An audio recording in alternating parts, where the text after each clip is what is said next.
Hello everyone, welcome back to Ask a Scientist Gaming, where we combine mediocre gameplay with expert science. I'm Ken Hansen, Associate Professor in the Department of Chemistry and Biochemistry at Florida State University.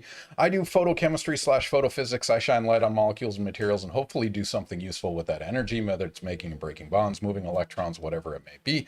But more importantly, joining me today is Dr. Bryan Kudisch. Bryan, if you wouldn't mind introducing yourself. Hello, I'm Bryan Kudisch. I'm an assistant professor at FSU's Department of Chemistry and Biochemistry. I guess I kind of like categorize myself as like a photochemist, sort of like born and bred. So like, chemical reactions and like how they get initiated by light. And I guess like I'm sort of like a hybrid photochemist / spectroscopist. So seeing how photochemical reactions happen, what makes them happen quickly, what makes them happen slowly. And yeah, so I'm excited to be here, Ken. Thank you for joining us. What do you typically teach? What's your go-to? So I've been teaching this like quantum mechanics and physical chemistry to undergraduates, and then I've taught a graduate course which is experimental methods in physical chemistry. So Nice. It's all about like how do we know the physical laws of chemistry that that govern chemical reactions and such, and how do we study them? Nice. Everyone's favorite. Everyone's favorite. Well, actually, mostly just my favorite, I guess. Something you enjoy. Yeah.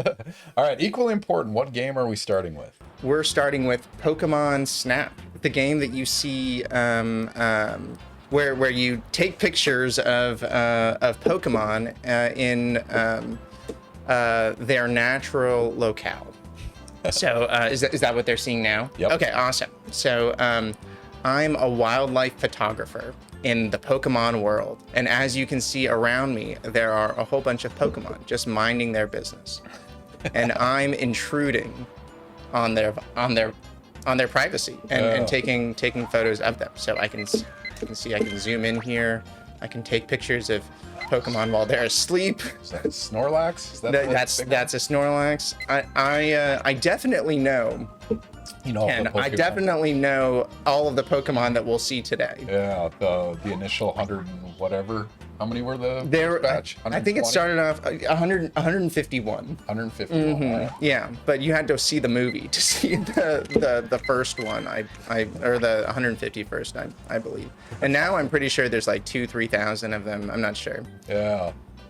At some point, they just started like doing like random kitchen appliances are now Pokemon. So I'm pretty sure that I've seen like The kitchen sink. yeah, exactly, or like the refrigerator mon. There's genuinely a refrigerator Pokemon. They've lost all attempts at legitimacy. Yeah, I think they've gotten a lot of flack for that because some of the initial Pokemon were like so creatively designed. I don't know. I don't think that's a real one. This like random rock and stuff. But the one behind it is an Eevee. It's like a random squirrel dog, for example. But as you can see, like I'm just like on this track, and I don't move myself, and I just take pictures of random Pokemon as they show up. You guys will have to let me know if the volume's okay or it's too loud. We're going to go through several games tonight, and we got to adjust the volume accordingly. But everyone, welcome. Brian's playing some Pokemon Snap, which is your analogy for transient absorption, which is spectacular. We'll get into later. But yeah, thank you all for joining us on a Wednesday night, one of the last Wednesday nights before the semester starts. Yeah. We got, what, 3 weeks? Something like that. Oof. It's coming up quickly, ladies and gentlemen, but thank you for joining us. Hopefully you have a drink in hand, hanging out, relaxing, as Brian shows Professor Oak all his pictures. So what's the goal? It's just collect them? I'm pretty sure. I think like there's one thing is to collect new pictures of Pokemon. So as you can see, these impeccably highly resolved pictures on the screen right now all correspond to new Pokemon sightings. Honestly, it kind of reminds me of like Sasquatch sighting pictures. Yeah, they're all blurry. Or, like, is this really a Butterfree? Apparently I can choose to show some of them to Professor Oak. Yeah. And depending on which ones I show, I think I get like I think so too. Beautiful. So let's go ahead and choose this to show. That's a Butterfree. Show him this skipping Meowth. I was about 5 years too old for Pokemon. Like it hit Oh, yeah. right after it was probably my junior or senior year of high school. when it really hit in the US. It was like Pokemon Blue and Red came out first, Yep. right? So I missed the entire wave of Pokemon. I've just learned tangentially some things. Well, you know, it's definitely still like really, really common. Especially, you know, like I think it hit the sort of like general populace like radar again with Pokemon Go when everyone was like walking around and No, I remember that because that was my first cohort of grad students. Oh, Like, gotcha. get back in lab. What are you doing? And that game was so unfair because if you're like in New York City, there's just more. Right? Yeah, And that's you're gonna true. see the low probability ones. You're in Tallahassee, not so much. Yeah. So, yeah. But I do love the like photographs that people would take, be like, I'm in my bagel shop and like there's this random Exactly. Pokemon in there. Like, what do I do? Like, how is this sanitary or what have you? The augmented reality aspect was very nice. That's for sure. I really like that. That's for sure. Contrast comment on Pokemon. Eevee's so cool. It has so many branches of evolution of any Pokemon. It has the most branches of evolution of any Pokemon. Its name is cool in that context. Eevee, I'll give you that. Being both a palindrome and Eve extended on either end. That's fun. Yeah, I think it's a very fan thoughtful. favorite. Yeah. yeah, definitely very thoughtful. Lots of evolution, and I think they added more and more over time. So I think it started out with just, I think there were 3 of them at the very beginning. Oh yeah, we're Keep going. we gotta keep This is going. the hardest part of the stream. Is to make progress on the game. Exactly. Don't worry, we're beating the game this stream, viewers. Yeah, we are. We're doing it. How many levels are there, or how many? I don't know. I probably need better technique. And I don't know how sensitive the joystick is. So you're playing on an Yeah, that's emulator, true. so- It definitely, there's a completionist aspect of it for sure, where like certain commands and like certain actions that you do. Oh, see, they're grading my individual photos here. Wow. Like there's certainly a completionist aspect in the sense that where like there's a whole bunch of Pokemon and maybe they're like only visible for like, you know, 5-10 seconds at a time. So yeah. But the idea is collect them all, obviously. The idea is to take pictures or as many pictures as you can, and like rare pictures too. So if you get your Pokemon doing something like very cute, I think this is extra points. Oh yeah, I did name myself Moo. Just In case anyone was wondering where that came from. yeah. I think we were just getting into trying to test out the Yeah, game. we were. Because the bindings, we're playing this on RetroArch, and it's a little bit finicky. We had it crash out on us a few times, so if that happens, we apologize. But yeah, that's where Moo came from. I absolutely want to save today's trip. I don't want to take any more pictures of meows. Okay, dude, would you like to keep going? Yeah. Press gonna A to keep do going. it. All right, so you've settled in. Next round of pictures. Let's go dive into it. Is that return, you think, or back to the beach? It's Oh, I don't know. It's probably back to the beach. Looks like we're gonna take even more pictures Oh, of you didn't that, get enough? presumably. Well, I certainly got that. I definitely did miss some Pokemon on the first run through. Gotta So collect them all. I hope y'all are interested in some leisurely Pokemon photos here. We're gonna get this Pikachu a little bit. Are you gonna get a nice shot? Yeah, for sure. Look at me. Oh, that's beautiful. One of those 30 is good. That's how the paparazzi do it, and I'm essentially glorified Pokemon paparazzi. Contra. Leisurely is better for discussion. You'd be surprised, Contra. It's very easy on a leisurely game to stop either playing or stop talking, and then you get distracted. If you're playing a game you're focused on, you're surprisingly like cruise controlling. Like, you Oh, get okay. in flow state and Gotcha. talk more. It's really unexpected. Like, man, who was it? Tommy Usyk was an example of that. He had a very casual game, and he was pausing every 30 seconds. When he started doing like NARC, he was he was on the conversation. Bang. But yeah, welcome to Ask a Scientist Gaming, mediocre gameplay, expert science. Definitely mediocre. Taking some photos in Pokemon Snap, but the first question we ask every single one of our guests, and when we do this because students tend to think that we're like somehow born into this job, or we knew from day one what we wanted to do. Presumably, Bryan Kudisch at 6 years old did not say, I'm going to be a professor playing video games while talking about my expertise in ultrafast spectroscopy. There were a lot of forks in the road, a lot of events along the way. Sometimes you at some point you narrowed it to science, and then to chemistry, and then a particular flavor of chemistry. what was that journey from 6 years old till now? And what were the major decision points that really transitioned you to where you are today?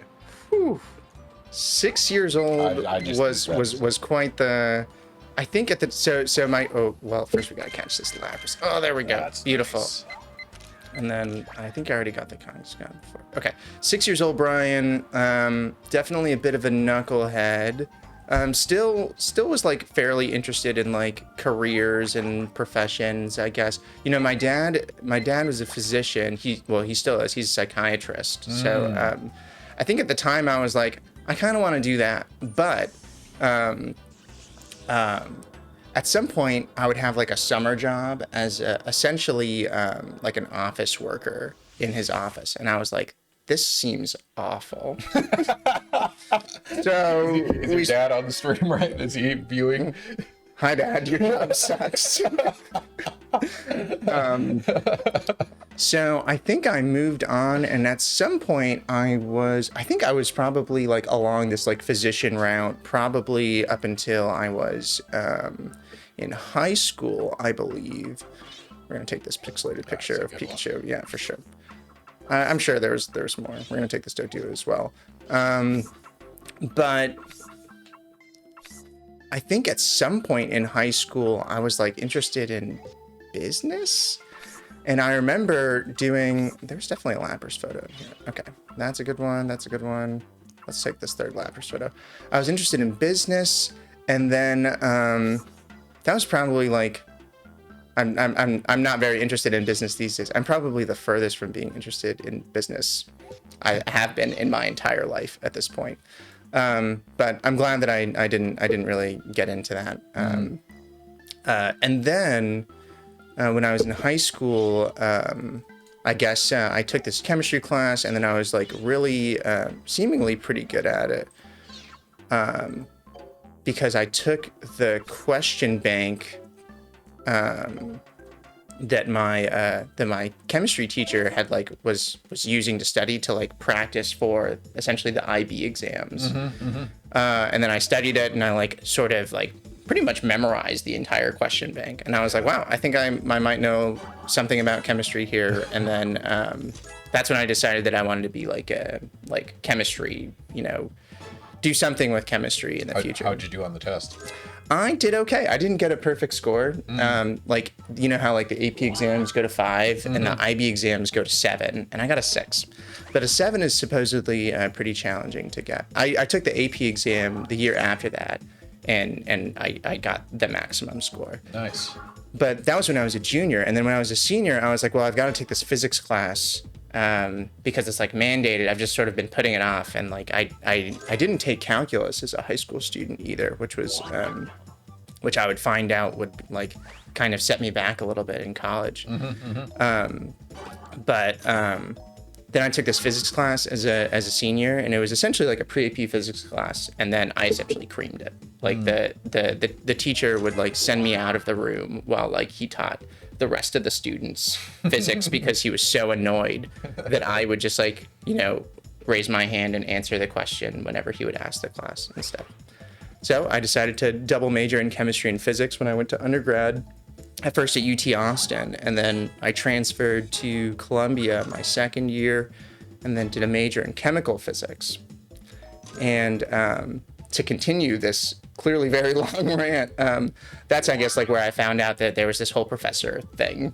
Yeah. And this whole like graduate study thing. Research. Yeah, exactly. Yeah. Yeah. It's that's kind of how I got into the world, I guess. The world of physical chem. Yeah, that's for sure. And then you got your bachelor's degree and said, I'm going to grad school. Yeah, that's right. Yeah, I was very thankful to, let's see, the last time photo was pretty good.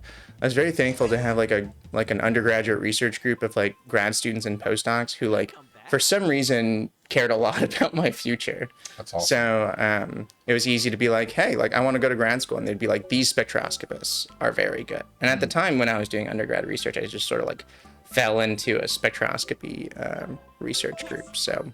And you liked it?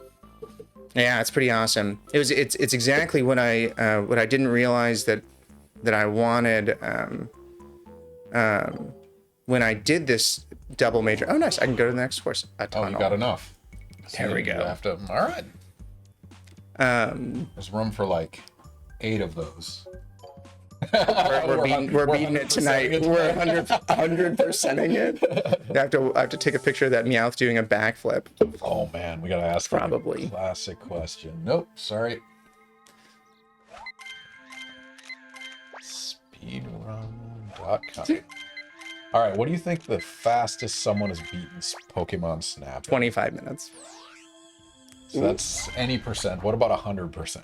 100%? Probably 3 hours? No. Probably, 2-3 hours is my guess. Oh my gosh. Oh, Pokemon Snap, let's go. Connection is slow. I'm not grabbing these Kakunas. Kakuna, I feel like, is like a classically very slow Pokemon too, so it's very embarrassing that I feel like I cannot catch this Kakuna. And I'm gonna get more Pikachu shots because that's the poster child of the franchise. Oof. We froze for a bit there. I don't know if you guys saw that. It's like OBS disconnected, then reconnected within the same window. That's crazy. We're back though. Nice. Well, I haven't taken a picture of pretty much any more Pokemon since y'all left. Apparently there's a new Pokemon Snap for Switch. I did hear about that. Pokemon Snap 2. Huh. I think I maybe watched someone play that on YouTube. And it seemed pretty interesting. It definitely made me nostalgic for this game. I'm not finding Pokemon.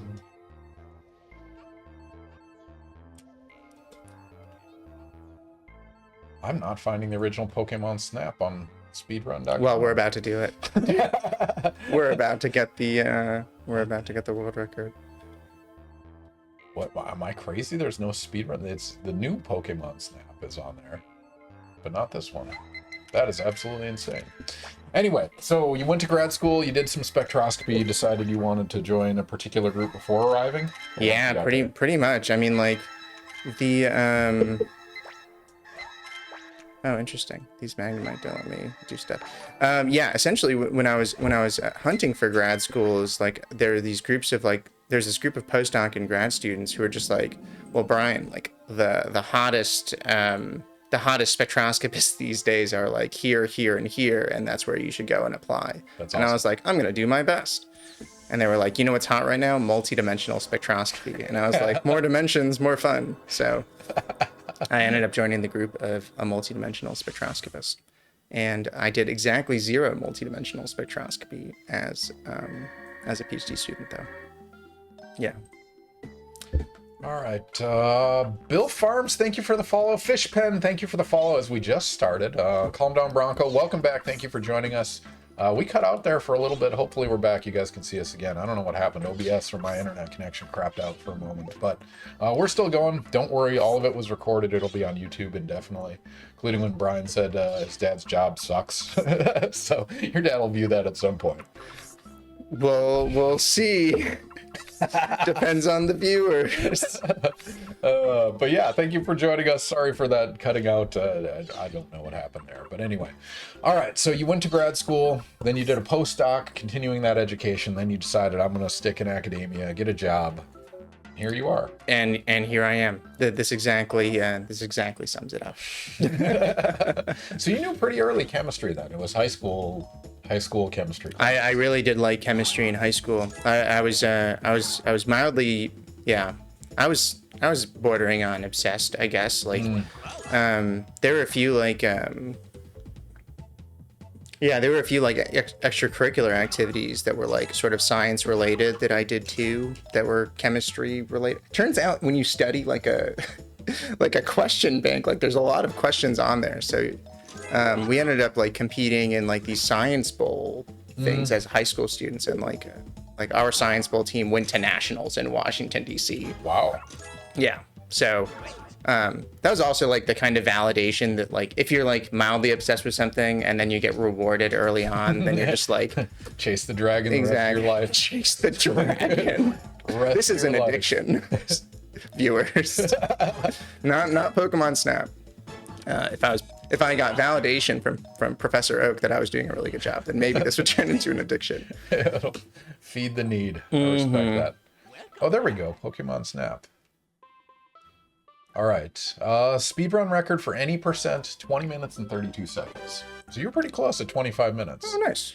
100%, 23 minutes and 30 seconds. Oh my gosh. So this is just the length of time that it takes on the track. Yes, basically. Oh my gosh. Okay, so this is important. I've received the Pokemon food. Nice. This is an important part for getting, Pokemon to be able to do what you want. You need to incentivize them. So this will be a way to make more progress. That's awesome. Contra said, oh my god, 23 minutes and insane luck. That's the thing about speedrunning. It might not be luck. They might have figured out how to manipulate it, like the spawns and who shows up and when they show up. Yeah. When you press start or how fast you click A. Like, true. Speedrunning is crazy. Shall I repeat this information? No, I've got it. Extracurricular chemistry? What were you cooking, bro? The only relevant story I have along those lines, I've never done chemistry at home, really. Maybe surprisingly. But I think like when I was like a senior, I was trying to like validate that you could do the flame test on like random chemicals. And I would do this like during my high school teacher's like breaks, essentially. I would go into her one fume hood and try to catch like random metal salts on fire. Yeah, honestly, I don't know why she let me do that, but look at me now. Exactly. Look at me now. Have you sent a thank you note to that teacher? Almost certainly. I think I did it multiple times. I'm really glad the Apple button works. Yeah, that's true. That's true. All right, come on. Do you have unlimited apples? I'm pretty sure I do. Let's see. Only some of the. Ooh. See, I can assault the Pokemon. An excellent photo. Thank you so much. This game is great. Oh wow. Oh no. That's the saddest. Yeah. That doesn't feel good. Ooh. See, I wanted the photo, but unfortunately, I gotta get that good. So you have to get all of them to beat the level, or just some of them? I'm pretty sure it has to be all of them, but I'm honestly my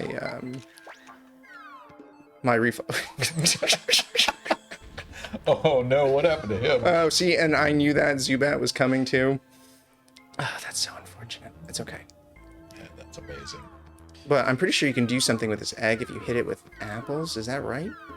Oh, anyone in the audience knows Pokemon Snap. I have never heard or played this game until you mentioned it.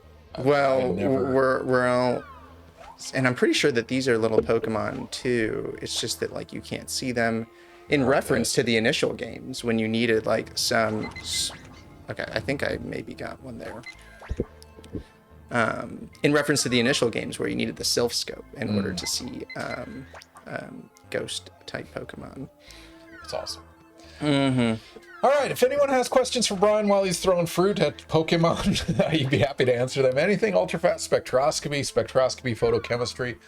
What's funny about Bryan's expertise is to the average person, you and I are completely indistinguishable. Absolutely. In fact, to anyone outside of chemistry, even people inside of chemistry, we do the same thing. I can assure you that's not 100% true, but we're relatively similar. I would argue Bryan is much better at measuring stuff, and I'm better at making stuff. Is that a fair? Definitely a fair argument, if you ask me. Oh, see, I got this great bag. Bryan develops new methods, new techniques, new ways to measure things in interesting ways. I make things that can be measured using Bryan's tools or anyone else's tools. I will never build an instrument. I will just steal other people's instruments and use them. Whereas Bryan will actually build things, but you mostly steal molecules. So. Yeah, that's definitely true. It's hard to be the master of all trades. I guess there are some people that definitely do it, but it's a different type of expertise. The building instruments isn't like something that people usually learn in like their various like undergraduate chemistry labs. So like it's usually like a distinct skill set as compared to like a typical molecule making, molecule breaking kind of stuff. So yeah, that's for sure. I would characterize it in a very similar way. Contra wants to know, is there any hope of there one day being affordable consumer spectroscopes or spectrometers? Yeah. I mean, Depends how good you want them. that's for sure. That's for sure. I mean, I guess spectrometers in some sense, like, I guess it depends on what you want to measure. Spectrometer is like a very general descriptor for. So let's start at the top. What's the most expensive spectrometer you can buy? Probably some X-ray, something or other. Yeah. Well, what's price range? What would you guess? Yeah. Well, if I'm allowed to guess, spectrometers take up like a lot of different forms. So probably you'd have to characterize these these strange detectors that try and sense like neutrinos from space. Yeah, exactly. Probably those are considered spectrometers in some sense. I guess like you have to resolve some. Yeah, no, it's true. You have to resolve some energy. Mm-hmm. So in terms of like a pocket spectrometer, there's some like apps for your phone that actually there's like a little attachment you can put on your phone camera to turn it into a spectrometer. I remember there was a Journal of Chem Ed article at one point that you could take a CD back when CDs existed. You could use the CD as like a grating basically, as a monochromator and spread it out. Then you'd have a slit going to your camera phone. And so yeah, you can make one pretty cheap. There's a whole bunch of demos of that. Yeah, I think your phone is like a pretty darn sensitive detector these days. Yeah, the only bad thing about phones, sorry, I'm hijacking because I know stuff too, but phones have nonlinear responses. They're at the ends, they get very, very wobbly. I know this because we tried to, so photon up conversion, right? Quadratic to linear behavior. If you take that photo, the classic photo you always see, all that data is in the path. Oh, right? interesting. So if you had a large enough dynamic range, you could graph the quadratic to linear behavior from a single photo. But we tried with many cameras, and you just can't do it. The dynamic range isn't high enough, and it's nonlinear. Yeah, that's right. So, yeah. I mean, that's still a problem even with even with nicer cameras. So like the cameras that we use for like our like femtosecond spectroscopy like also have sort of like problematic nonlinearities to them. Mm-hmm. It just turns out that like it's really hard to make pixels like linear in terms of their detection over a really large range. Yeah. Well, that's fair. Contra said, "Oh, I see. Well, I wanted to observe something like enzymes. I mean, you can get like a microscope. I mean, some of those ocean optics, the smaller ones, those are relatively cheap, right? Those are, a couple thousand, you could get a pretty nice one. That's definitely true. I mean, like enzymes are characterized by like usually as like UV light absorbers. So usually it takes light in order to like measure spectroscopy of something, except for if it like glows intrinsically. Mm-hmm. So that's why, like, if you measure the absorption spectrum or the reflection spectrum of like a particular material, it requires some input light. So you need a lamp and a detector and such. Okay, so now we're gonna do some pro gamer moves here and shoot an apple at this thing. The giant. Come on. Dude's laying on the ground. Come on. Wake up. Get up. This is like that Evanescence song. Oh. Wake me up inside. Yeah. What's the name of that song? It's not Wake Me Up. It's something else. Oh, man. Misadventures, welcome back. Always a pleasure to have you. Spectroscopy. We're not talking about astro-related spectroscopy, but instead molecular spectroscopy, so much shorter timescales, but using similar detection methods. Lemon Sam, oh my, what is going on? Bring Me to Life. Alchemist came through with the name of the song. It's Bring Me to Life. Yeah, Bring Me to Life. Mm-hmm. Bring Me to Life. Quote, wake me up. It's optical, I'll take it. Absolutely. And light-driven anything. In fact, near IR light, infrared light was discovered by an astronomer. Mm-hmm. I mean, most of the early optics was astronomers because that's all people looked at, but we'll take it. Mm-hmm. But yeah, Lemon, this is Pokémon Snap.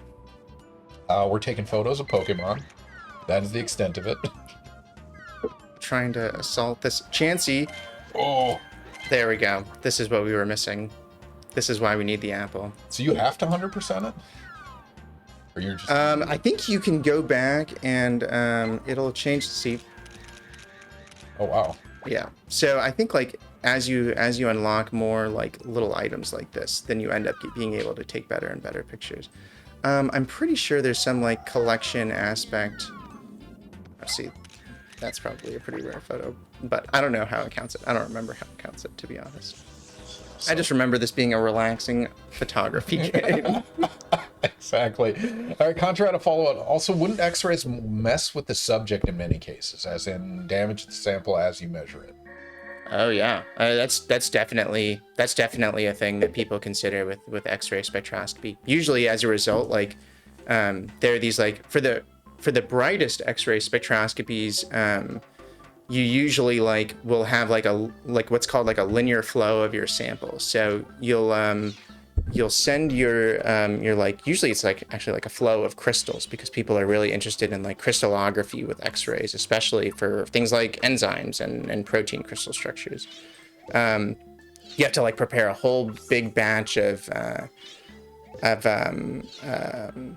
like crystals, and you have like a linear flow of these crystals through this extremely bright X-ray beam. And then I guess the idea is that the X-ray beam takes a picture before it damages the substrate itself. Yeah, that's the hope. Yeah, there's definitely cases in which like X-ray damage like was accidentally like assigned to real like protein function or structure. I mean, to piggyback on that, though, even with visible light, if it's intense enough, it burns your sample. Like, you literally see burn spots on certain materials. Yeah. Yeah, in fact, like, my whole research program is essentially off of, like, molecules that break themselves in half when they see light. So it's definitely something that we deal with a lot, because you want to make sure that you're doing a measurement on, like, a constant sample. And what it ends up meaning for us is that you have to like refresh your sample really often in order to do things consistently, at the very least. And usually that's a lot more work on the side of the experimenter, but it is what it takes in order to get the science, you know. Oh man, if you guys are interested, so yeah, here's the Hansen Group YouTube page. So I have all these lectures about spectroscopy and stuff, and they're relatively popular. Our most popular video is 45,000 views. It's right behind Brian's head. That way a little bit, but it's popping balloons with a laser. And that's exactly what you're doing. You just put enough intense light in there and you get this heating, localized heating that'll eventually decompose the material. So yeah, you guys check that out. It's, man, I'm still jaded about that, because like my transient absorption lecture, you know, you spend a week making this PowerPoint, you record this 45-minute video, but no, 53 seconds of a laser pointer popping balloons. Screw the internet and all it stands for. It's a fickle audience. Mm-hmm. Not our audience. Our audience is very thoughtful. Yeah, exactly. But a million monkeys popping balloons, it happens. A million monkeys popping balloons. Yeah, don't tell too many people. You can get pretty powerful lasers even as a casual. What happened? It started over? Oh no. No, I could press continue. I probably pressed B one too many times. I've been waiting for you to move. Me too, Oak. Me too. Professor Oak. So did you watch the cartoon? You did the movies? You were all in? I not religiously, to be honest. I'm a pretty mediocre fan in like, there you go. Take that. I'm a pretty mediocre fan in like in most cases. I feel like I definitely wasn't a religious watcher of the cartoons. But I definitely did watch it. Okay, I did watch the movie, the very first movie, where like everyone cries and like all the kids in the audience cry too. Did you hear about this movie, Ken? No, what is it? You were probably like too cool for school by this point in Which time. movie is this? This must crap. It was the first Pokemon movie that like went out into theaters. Huh. It's made most famous by the fact that they gave out these little like rare Pokemon cards at the end of the movie, at the beginning of the movie. Like when you when you go there, I guess they gave you this like rare Mew Pokemon card, and it was like some fancy rare thing that like everyone at the elementary school had because everyone went to go see the movie. There's probably some other way to crack that egg. I'm forgetting, But this was a devastating movie. Well, this was a devastating movie. It was very emotional. So I think it probably like woke up a lot of empathy in a lot of different kids. There's this famous scene where can I spoil? Oh yeah, 25-year-old movies. Yeah, where Ash kind of dies, and Ash is the main character. He's the backwards hat wearing protagonist with the Pikachu. He kind of dies, but the power of it's either friendship or sadness, because it was actually just the tears of random other people and Pokemon around, and then like the tears like revived this child. I mean, yeah. So it was also the tears in the audience that day of the movie theater in South Texas that also probably went to revive Ash. So. That devastated a generation of kids. You know, I genuinely believe that that kids probably remember that as like a trauma, as like a traumatizing moment. It's probably come up. So the earlier version of that was what, late 70s, early 80s, was original Transformers movie where Optimus Prime dies at the end. Oh, spoilers. Wow. Yeah, that I remember one of my friends recounting that in grad school. He's like, yeah, it was like watching my father die. So, oh my gosh. No, movies have an effect. Movies do have an effect. Yeah. Debating how old my daughters have to be before watching Jaws. I don't know. Let's find out. That's a tough one. That's a tough one for sure. All right, Lemon Sam has a follow-up on the question. I mean, if X-ray was harmful, then we wouldn't be able to use it on our bodies in relation to enzymes. And if it distorted the actual crystal so much, then you'd have to use a different alternative. Is there even a case where a crystal would be so fragile that you couldn't even be able to use X-rays? Yeah, probably. I certainly have like heard of a lot of examples where I don't know, you know, when it's usually like enzymologists that will do these experiments, and I think like the technical term is that like their enzyme got fried. Like that's how they'll describe it to like one another. It's like, oh yeah, my enzyme was definitely fried when I tried to do this crystallography experiment. But I don't really know like you know, the shame is like as a spectroscopist, there almost certainly is a science behind like when you fry your enzyme, and it probably has something to do with like with X-ray absorption versus X-ray scattering. So X-ray crystallography happens because of X-ray scattering, coherent X-ray scattering, that like essentially like the arranged patterns of atoms in an enzyme scatter light like in sort of like in patterns that are discernible if you do something called like a Fourier transform to get like this real space image back. Whatever.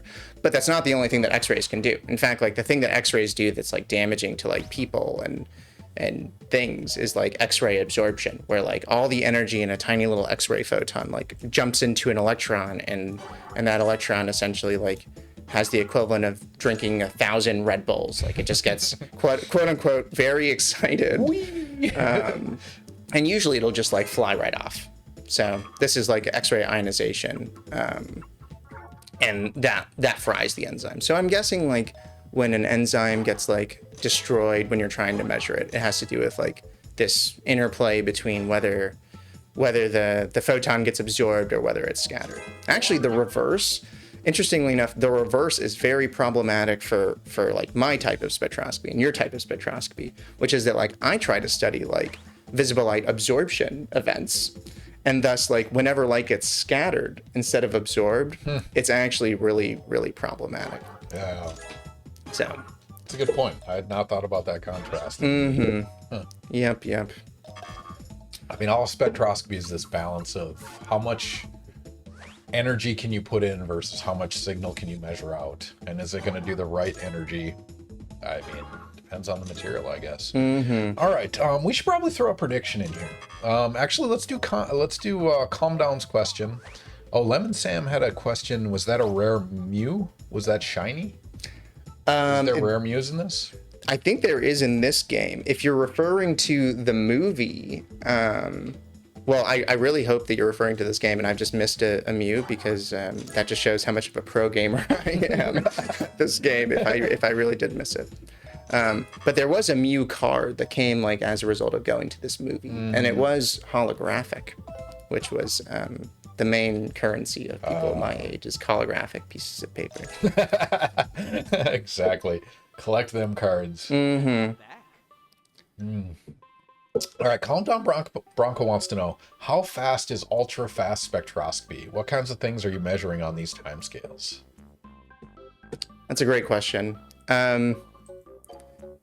Ultra-fast spectroscopy is typically described as like the spectroscopy of things that happen on the femtosecond timescale to the nanosecond timescale. So a nanosecond is like 1/1 billionth of a second, and a femtosecond is, I guess, a million, like 1 millionth billionth of a second, and these are pretty short timescales. But it turns out that they're like, essentially, this is the timescale that chemistry really happens.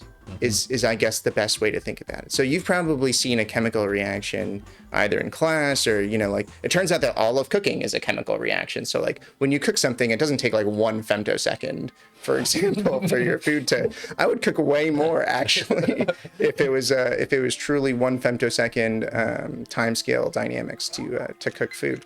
However, like it's because when we look at a chemical reaction with our eyes, typically, like, we're not looking at, you know, one atom do a particular like chemical reaction. We're looking at like how a bunch of different molecules might sometimes do a chemical reaction, and as a result, like, yeah, I almost got the. Did you get it? Oh, no, we'll see. I'm pretty sure that's the one thing I'm missing too. So I'm gonna turn around here.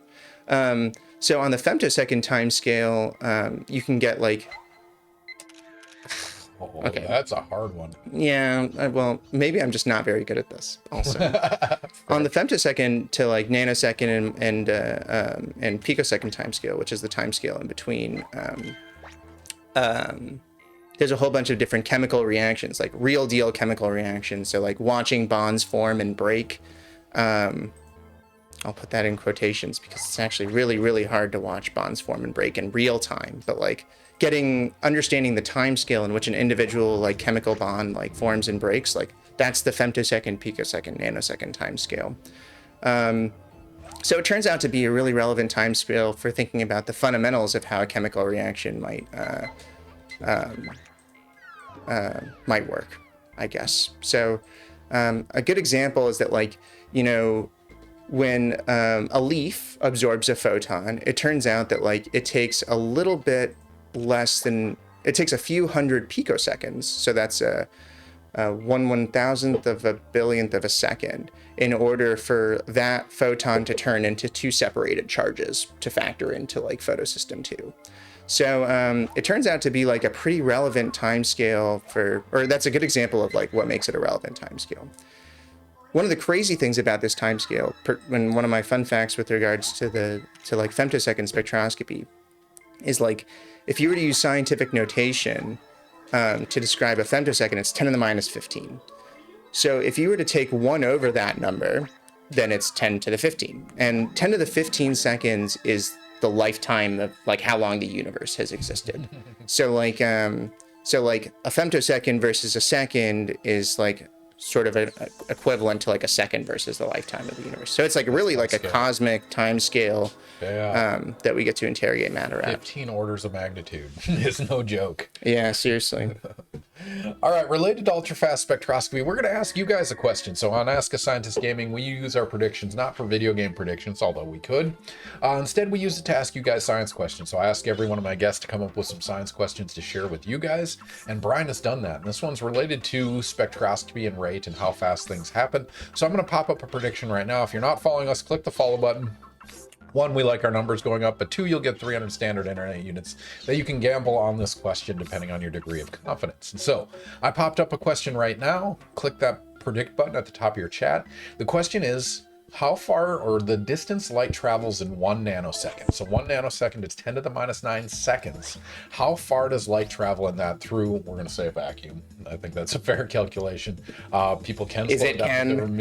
They can slow down in certain mediums, but we'll say in a vacuum, the distance light travels in 1 nanosecond. Is it less than 5 centimeters or greater than 5 centimeters? Those of you that are, I don't know, US units, we'll say an inch.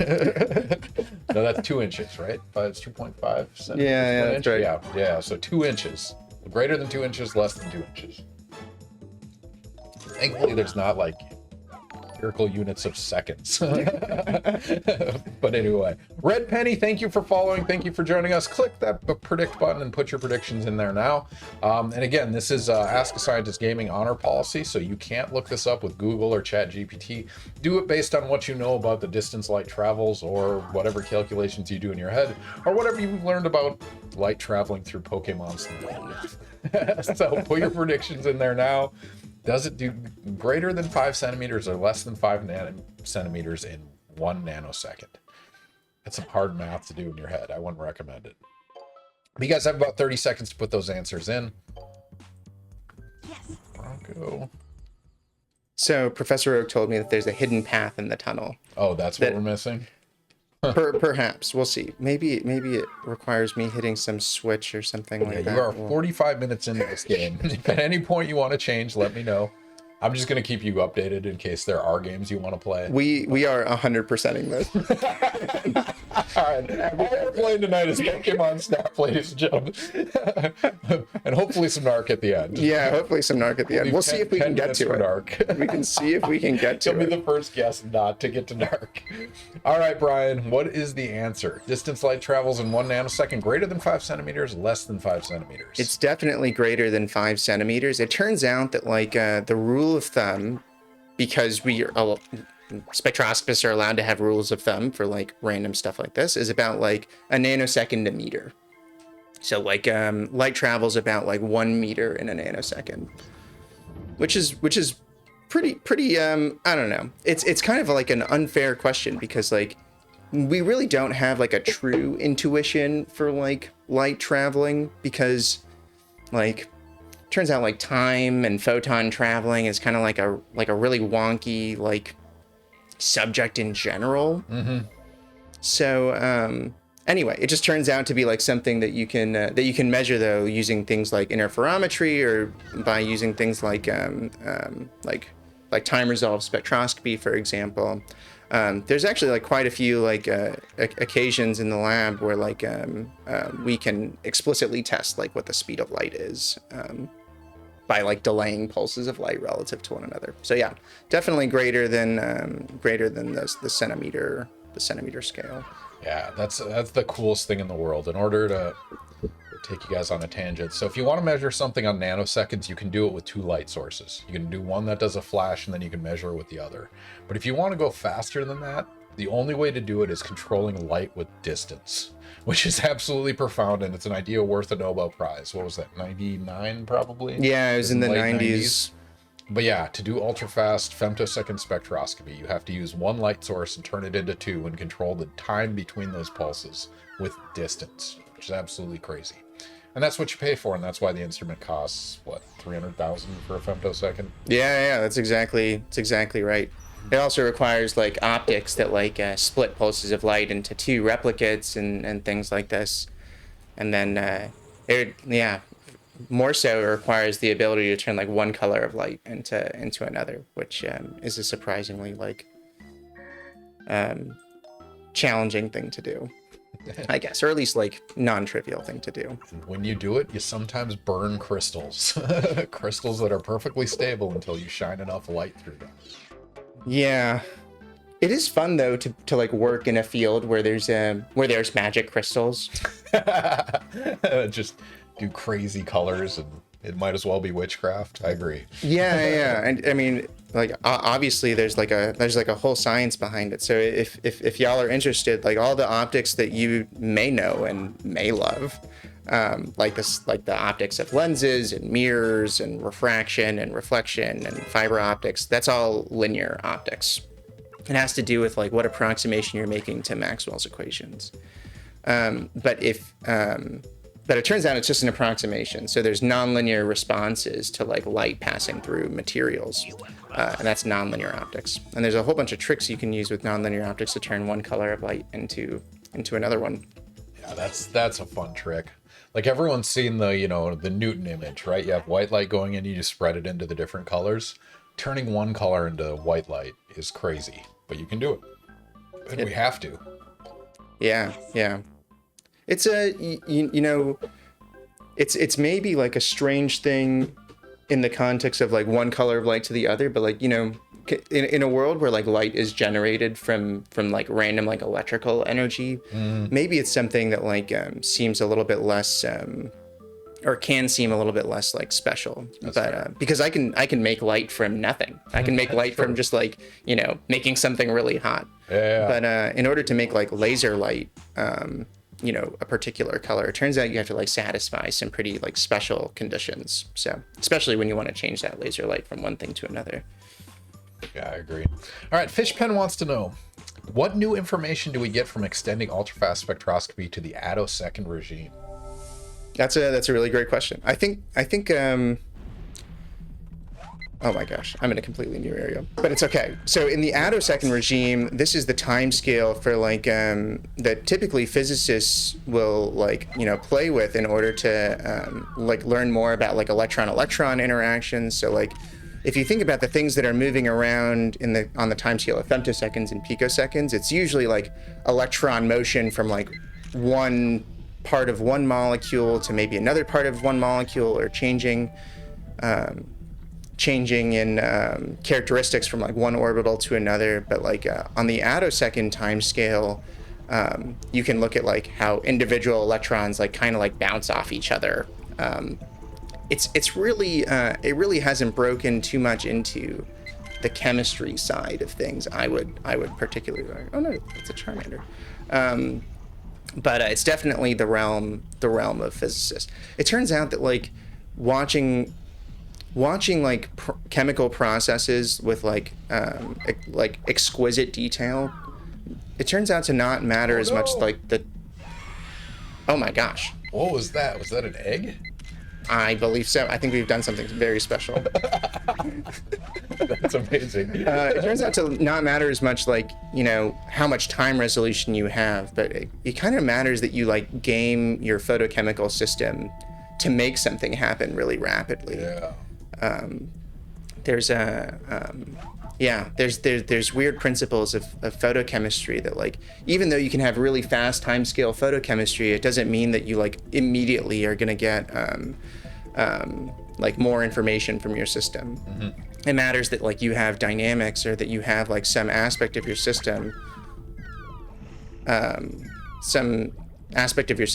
like behaves on that timescale and does something that you didn't already know about. That's actually more non-trivial than people may realize. Which is why we have instruments that measure, 17, 18 orders of magnitude? Just depending on what you want to look at, what you're looking for. I mean, attosecond's weird because it's arguably not chemistry, right? Because there's very little nuclear reorganization. So you're moving electrons, so yeah. That's for sure. Yeah, there's even some like zeptosecond time resolution experiments. For real? Wow. You have to use like some strange optical tricks in order to get down there. I mean, to be honest with you, like I'm not exactly sure what happens there. Certainly, I would love to actually be wrong. I'd love to be wrong, and for there to be like some killer new thing that we can learn with like attosecond or zeptosecond like spectroscopies, but probably just like what feels like my little caveman photochemistry brain doesn't let me doesn't let me go there. I wrestle with that. Is it my lack of creativity, or is it a lack of actual things that can be done? I don't know. Yeah, that's for sure. I mean, I'm happy to always like blame my own creativity. What would be curious is doing like pump experiments with attosecond excitation and then femtosecond interventions, because then you're like trapping those hot states, right? I think there's chemistry you can do there, but Probably. in the femtosecond at least, reorganizing atoms and whatnot. That's way too many pulses, Ken. Way too many. Way too many to keep Aren't you track doing of. that? What are you building? Yeah, we're trying to build some pump probe. Yeah. Femtosecond pump probe. Yeah, it's this idea that like I kind of got obsessed with when I started my position here and when I was applying for jobs, which is that like, you know, so we do this technique where like you can study like what happens after a molecule has absorbed a photon of light. And it turns out there's a lot of different things that that like a quote unquote chromophore, so a light absorber, can do after it's absorbed a photon. And that might range to like, you know, storing energy from the sun into like chemical bonds like photosynthesis, or it can, you know, be like solar cells.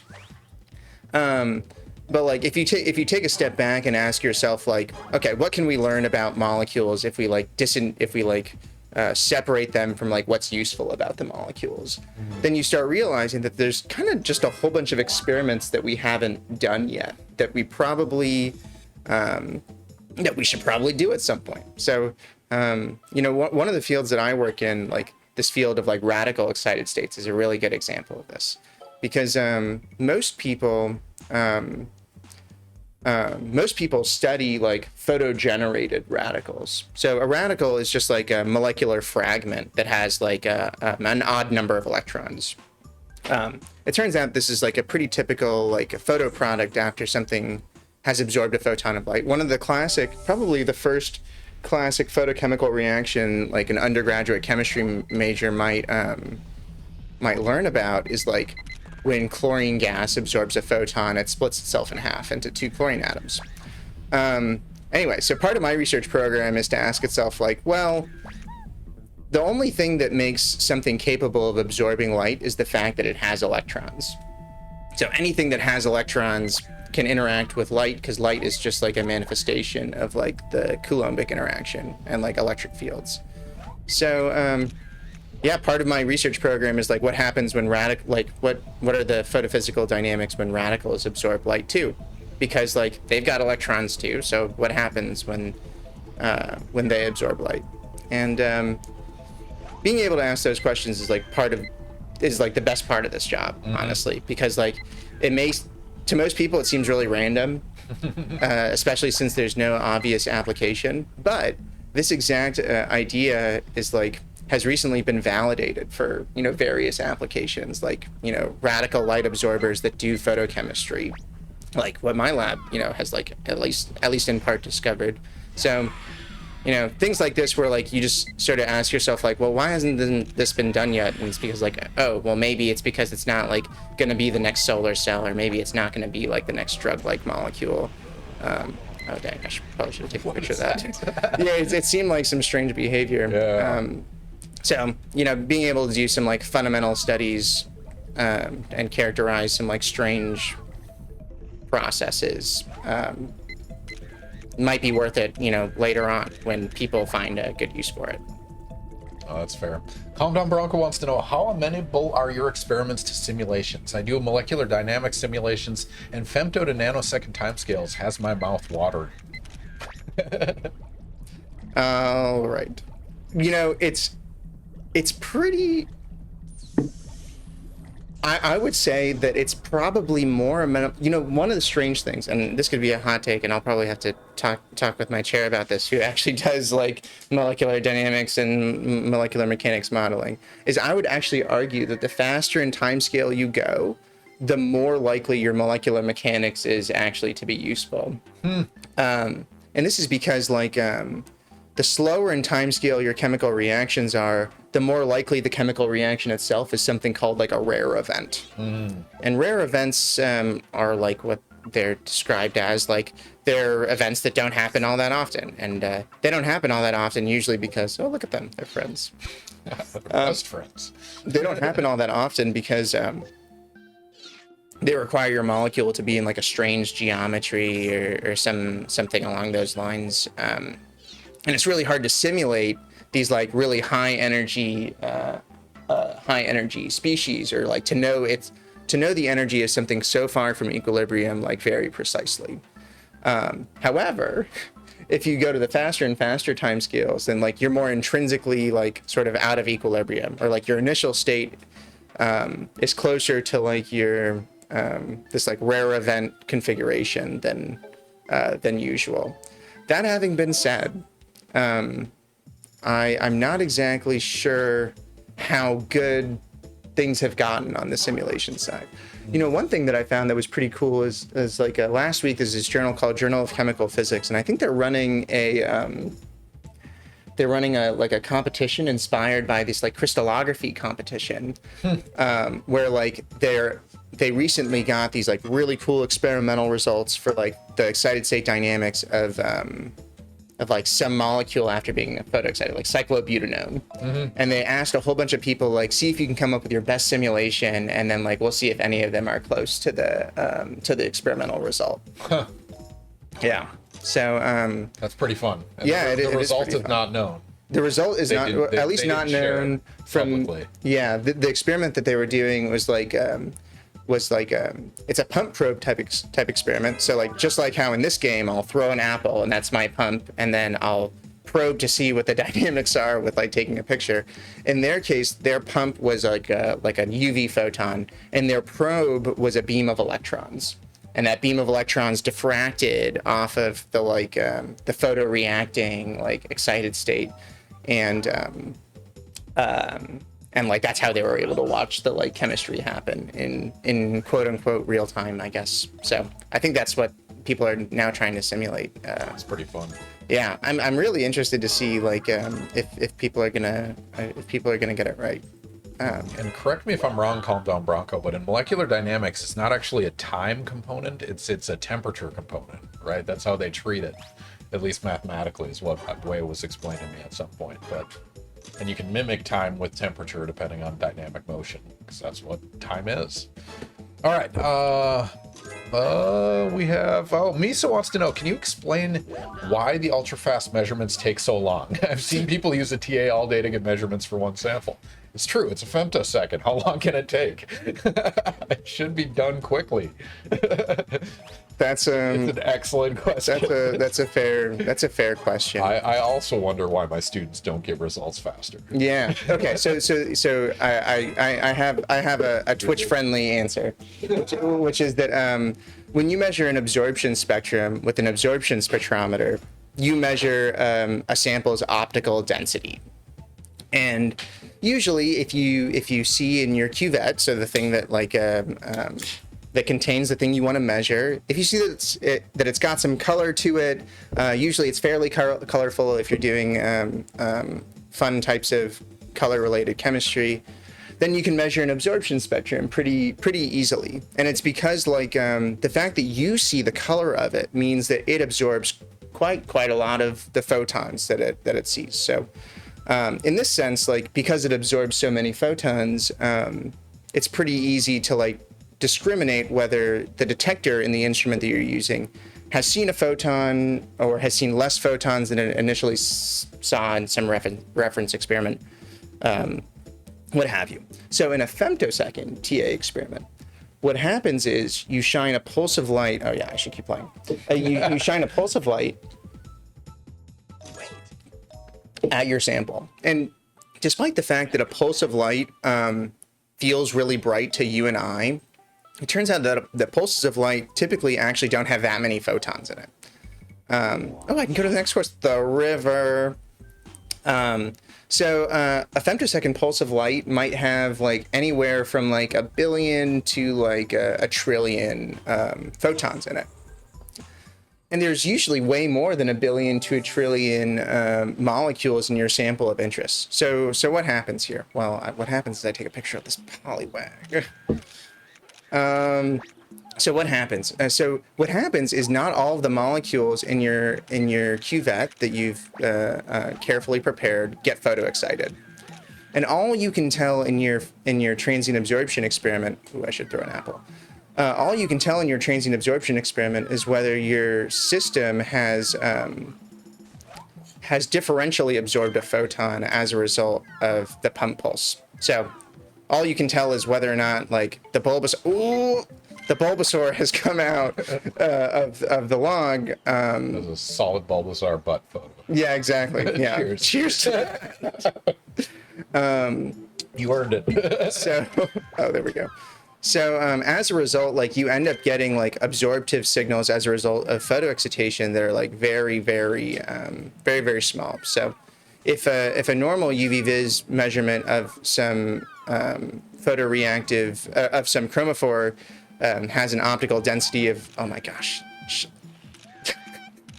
this is a very chaotic game, has an optical density of like 0.4, then like the signals that you measure on a transient absorption spectrometer are like more like 1/1000th or 1/10,000th of that signal.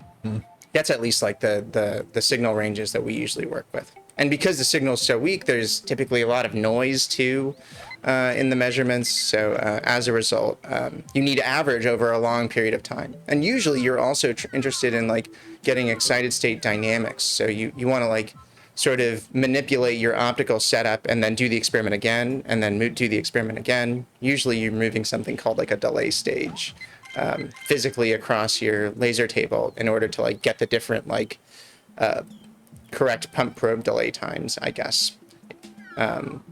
So it takes a long time because the signal's not very strong at all. And you typically want to measure that signal for many different time delays. In contrast, a nanosecond pulses can be extremely strong. They can have like 10 to the 14 to like 10 to the 13 photons. And that factor of 100 means I have a factor of 100 more signal. And in that case, it can take me like, 30 seconds to do a measurement. Yeah, there's a setting on our instrument for single shot kinetics. One pulse of laser light, watch color change over time. Just like a UV vis, but time resolved. Yeah, for sure. You know what, Ken? I was thinking that I may not be interested in 100%ing this game. Upon further reflection, maybe we can pull the on. No, I'm joking. We don't have to pull the on. We're at 9 o'clock right now, so it's up to you. We played for an hour. You know what? I think I might do better with. I might go back to this, because I think my photography skills could improve. All right. But let's switch to one of the GameCube games. All right, let's do it. So I'm going to pause this guy, and we'll see if we can go back to it. All right, what GameCube game do we want to do? You have Mario Party 6, NBA Street, Pokemon Coliseum, and also Super Smash if you want it. Mario Kart if you want it. Let's do Mario Party 6. Mario Party 6. Mm-hmm.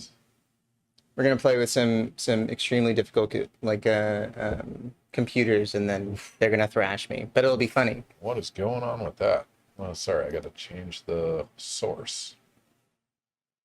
What are we doing? GameCube. There we are.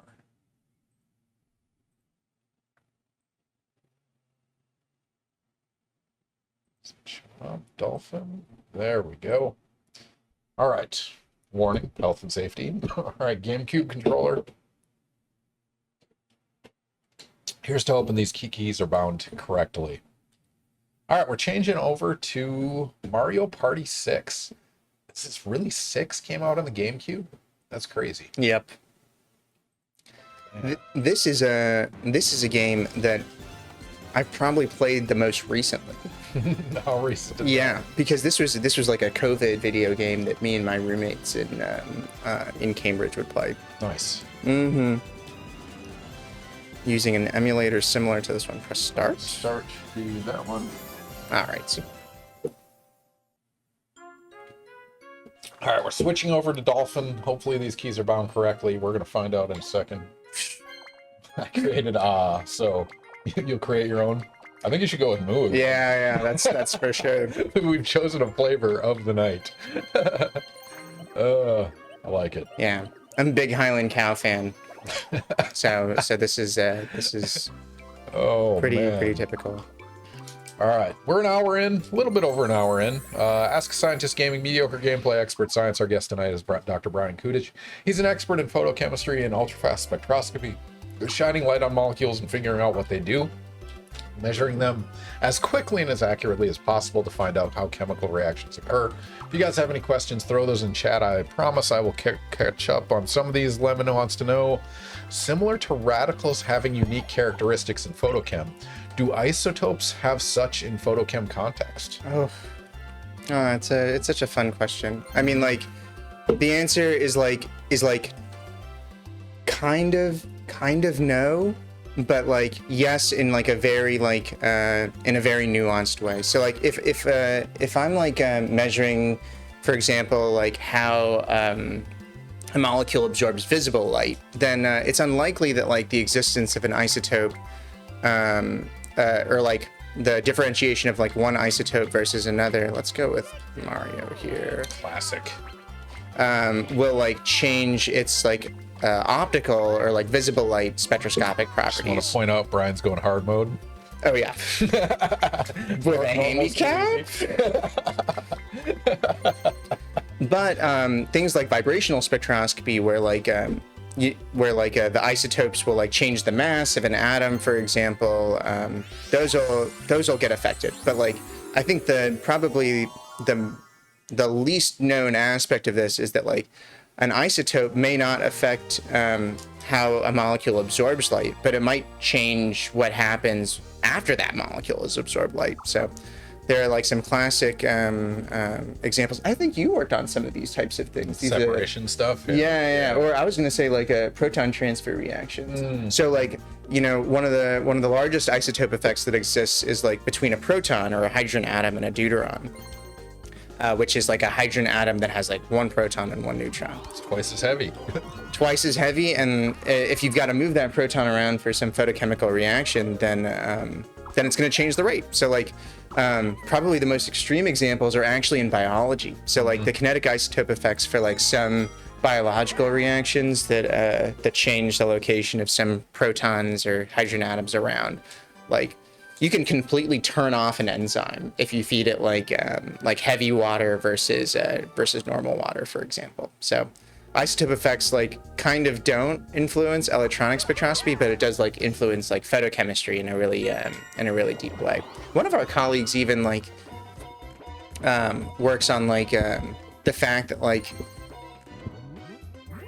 so protons and neutrons have spin. So we've gotten into the spin part of the stream. So like protons and neutrons have spin, and as a result, like they can couple to like electron spins differently depending on whether there's an odd number of like nucleons in the nucleus or like an even number. So there can be like kinetic effects like as a result of there being an even or odd number of things in the nucleus. So yeah, isotopes can like absolutely have like strange non-trivial effects on photochemistry and spectroscopy for sure. Fun factoid, I had to look this up. If you replace 30% of the water in your body with heavy water, that's deuterated water, it'll kill you. Because it slows down the kinetics so much. It's not as dangerous as drinking ethanol, though. So cheers to that, ladies and gentlemen. Thank you for joining us. But supposedly, deuterated ethanol, maybe you can also fact check me. Oh. Supposedly deuterated ethanol like also has different is metabolized at a different rate. I'm not sure if it gets you drunker or something else. Definitely a don't try this at home type of thing regardless, but Oh my god, there's a CNE News article titled Drinking Science, Deuterated Ethanol and Biochemical Booze Mimics. I'm not going to read that right now, but I'm glad somebody's asking these important questions. Putting the D in drinking is the thing title. D in, otherwise it's just drinking. Or they could have done capital D in drinking. Capital D would have. Wow, look at that. That's fun. There are some types of chemistry that also rely on isotope effects to make sure that they're measuring something real. So like a good example is like in the chemical catalysis field. Oh, you know what? Actually, my partner, who also has a PhD in chemistry, shout out to Aubrey, would have to use isotopes of carbon dioxide in order to like prove that like her electrocatalysts were actually doing the the reaction with like fed carbon dioxide instead of just decomposing the Where's the catalyst, O for come from? example. Exactly. So that's a very long answer to your question. Yeah. And I'm chock full of them. 018 is expensive. I've had to do those experiments I believe it. with water. Yeah, not cheap. You get a gram, it's like $300 for a gram or something like that. Yikes. Yeah, but it works sometimes. All right. I think we're gonna risk everything here. We got an E. Kudisch here. E. Kudisch, thank you for joining in the first time chat. I'll save that question for a little bit. Who hasn't paid 300 for a gram? Good point, E. Kudisch. Assume that's your brother. Never. No. Yeah, actually, Kudish is like a surprisingly common last name. So It's like, probably E. Kud. yeah, exactly. Yeah, like somewhat Kud. Oh, I like it. All right, Lemon Sam wants to know: if such little photons exist in a beam of light? This is going back to the spectroscopy question.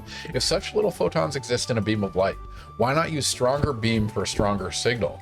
Would a weaker beam to a stronger beam follow a Boltzmann distribution? Would it be a linear increase?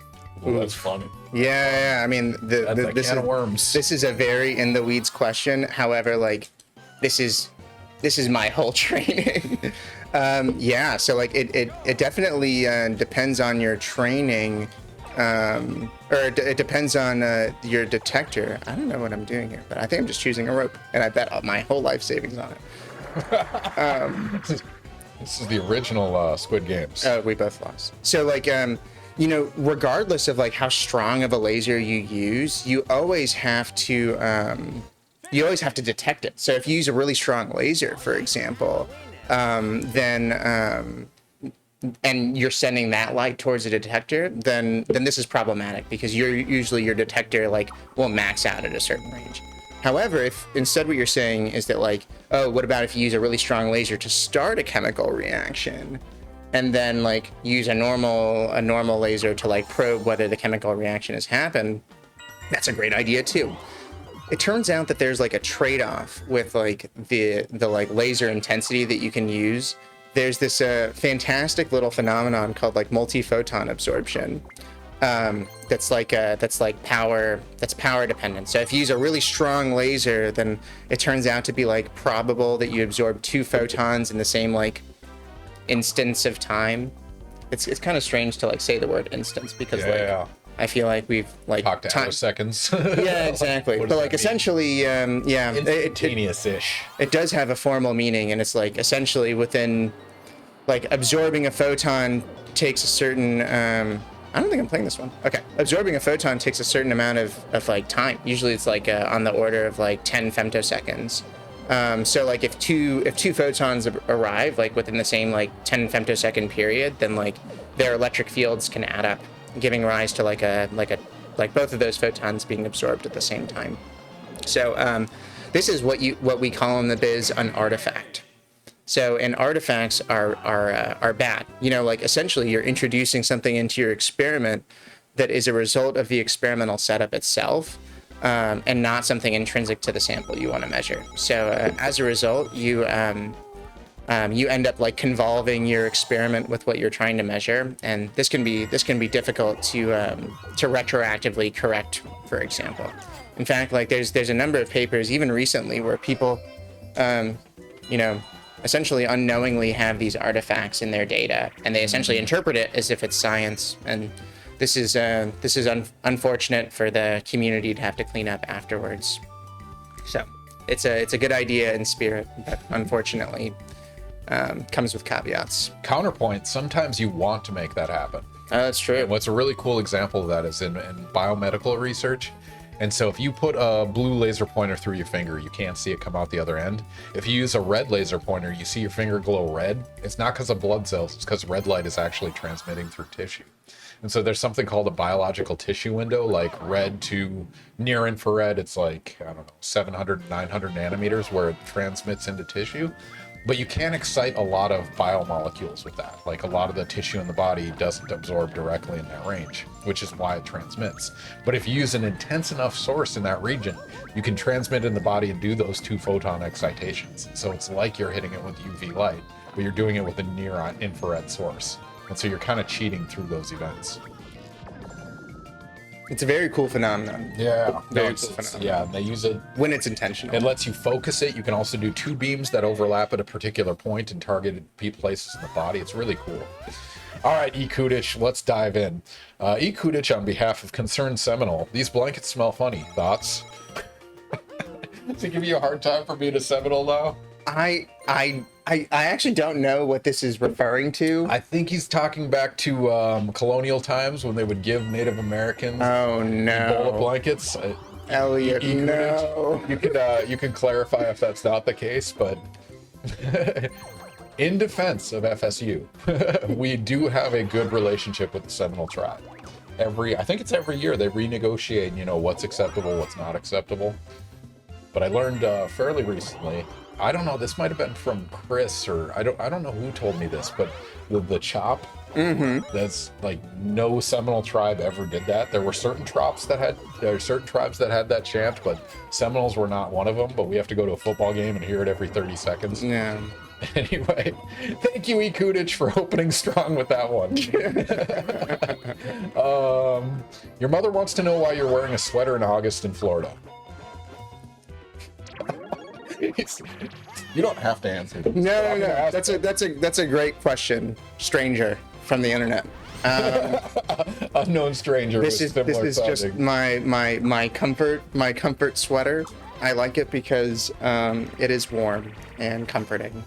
And Thank you so much for your question. In Brian's defense, we are currently in a doubly air-conditioned room. Not only house air conditioning, but I have a secondary air conditioner because we have lights, we have a computer. It gets hot over the course of 3 hours of playing video games, so it is kind of cold in this room. But you're right, Florida's disgustingly hot. It was a fairly humid one in the last couple of days. Oh man, Brian and I were in Maine last week, and it was glorious. Oh, yeah. I was walking around in jeans. I was not sweating. Very mild. Yeah. Very mild. No, it was nice. Even the gentle rain. It poured Even the rain was gentle. It was compared to what we get here. I enjoyed walking outside. It was pretty spectacular. But yeah, my favorite part is so we recruit grad students to graduate school in Florida, and we have them come visit in January and February when it's outstanding, right? Especially if you're coming from up north. But when they're unloading their shit from their car and getting in their apartment, it is July and August, and it feels bad. So, sorry, graduate students. For about, 3 months? It's pretty terrible. Yeah, but otherwise, the winter's pretty nice, actually. And it actually starts cooling off relatively rapidly, I'd say. Contra had a follow-up on the light transmission. Reminds me of how bass frequencies take way more material to actually dampen via foam. It barely notices the shallow panels. That's it. I mean, that's a wavelength-dependent phenomenon. That's cool. Yeah, for sure. That is very cool. Yeah. It's the same principle by which different colors of light transmit at different rates and that's actually like a sky is blue type of phenomenon. So it's That's pretty awesome. yeah. Why water has a color. All right, we should do another prediction. Which one do you want to do? What are you excited to talk about? Let's see. The naturally occurring lasers. We'll see what they. Oh gosh, I think I got zapped. That's actually really funny. Especially since lasers are so hard to build in the first place. All right, ladies and gentlemen, we're going to put up a prediction. If you're not following us, follow us. That includes you, E. Kudisch. Click the follow button. You're going to get a bunch of standard internet units. They are useless outside of this channel, but in this channel, you can use them to gamble on predictions. Predictions are science questions we ask you, the audience. And so we're going to pop up a question right now. Click that predict button. You can win some channel points. You can make us drink alcohol. You can unlock emotes. You can request factoids. But the question we're going to put to you guys: naturally occurring lasers exist. Not human-built lasers, but naturally occurring lasers. True or false? That's a fun question. Yeah, that transcends sciences to natural sciences. That's for sure. You know, so much of like optics is like You're telling me I can gamble on this? Yes, you can not only gamble picking right answer true or false, but depending on your degree of confidence, you can put more or less standard internet units towards that. So Kudisch, thank you for the follow, stranger from the internet. But yes, you can do a prediction. You can gamble accordingly.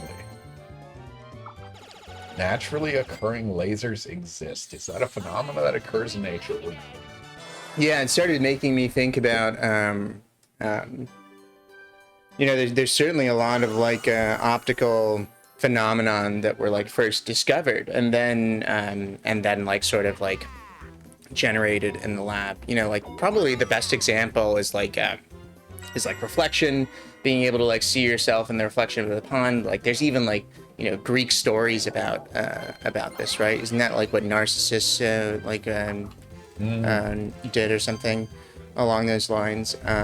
But you know, like there's so much like wacky optical phenomenon that just sort of happens. Yeah, that's weird. Like the refraction of like sticks or like, you know, fingers or like, you know, having to like hunt fish in water and Fiber stuff. optics have their origin in just looking through rocks and lights being one way but not the other way. Yep. Yeah. Yeah, for sure.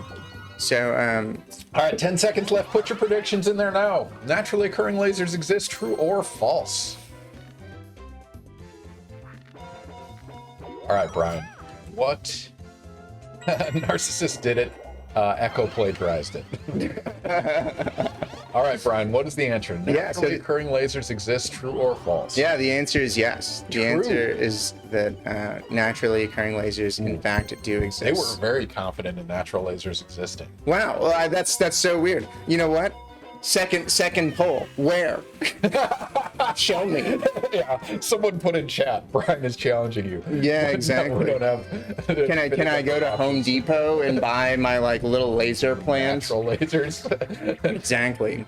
Like, I think probably like, you know, people's gut is to say like, okay, well, like things that generate light, you know, probably like exist. So like things that we like probably should have defined laser before this question.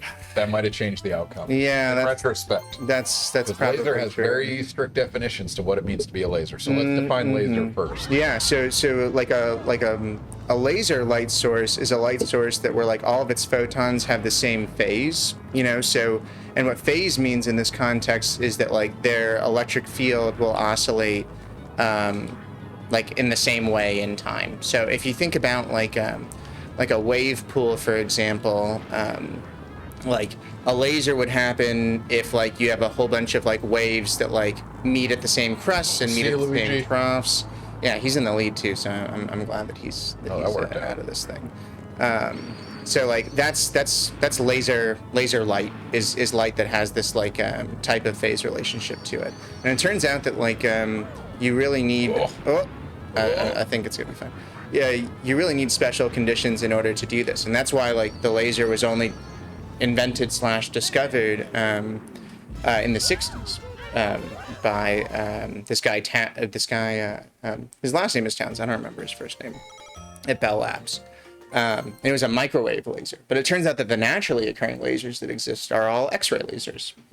So, and they exist in space. They are like the result of, I think, collapsing neutron stars that will generate like really strong X-ray radiation. And when they generate that radiation, they stimulate the radiation of like other atoms. That's just like how bright it is. So if you have a bright enough light source, it can sort of like do its own like type of it can amplify its own light. So yes, naturally occurring lasers do exist, and they're in space. Contra's my first thought was the poles of a pulsar. Yeah. That's I think that's pretty much right. As far as my understanding. What's really cool about that is with bodies that big, you can focus light with gravity instead of lenses, which then you get all sorts of really cool stuff. Yeah.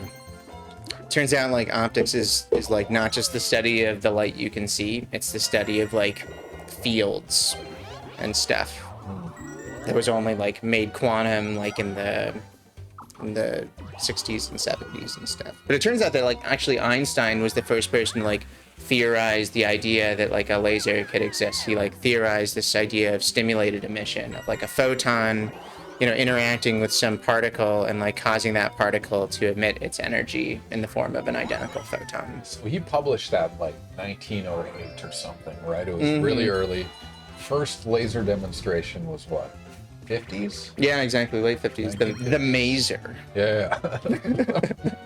I'll call it a maser. Yeah. So yeah, Einstein was so gangster on so many levels. Like, he got the Nobel Prize for the photoelectric effect, which is crazy. Of his discoveries, like shining light on stuff, it injects electrons, which is cool. It quantized energy and stuff, but like relativity plus the laser plus special relativity. Plus, I mean, he did a bunch of like Boltzmann stuff too. Like, yeah, it's crazy.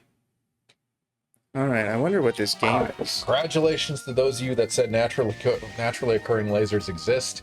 You won 1.01 to 1 payout. So they got a 1% return on investment. That's a shame. Very confident. Maybe it's because I was excited by it. Maybe I should have been like, well, like, I don't know, like maybe lasers exist like in nature. But this is one of those that, like, Whatever. if the answer was false, why would he ask it, kind of thing? Yeah, like that's a true. Meta-analysis. Like, Yeah, that's definitely true.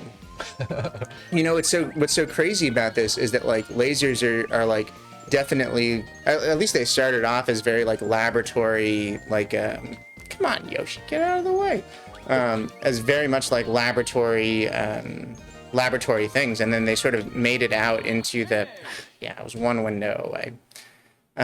They sort of made it out into like the like popular consumer products when it came to like the barcode scanner and the CD reader and things like this.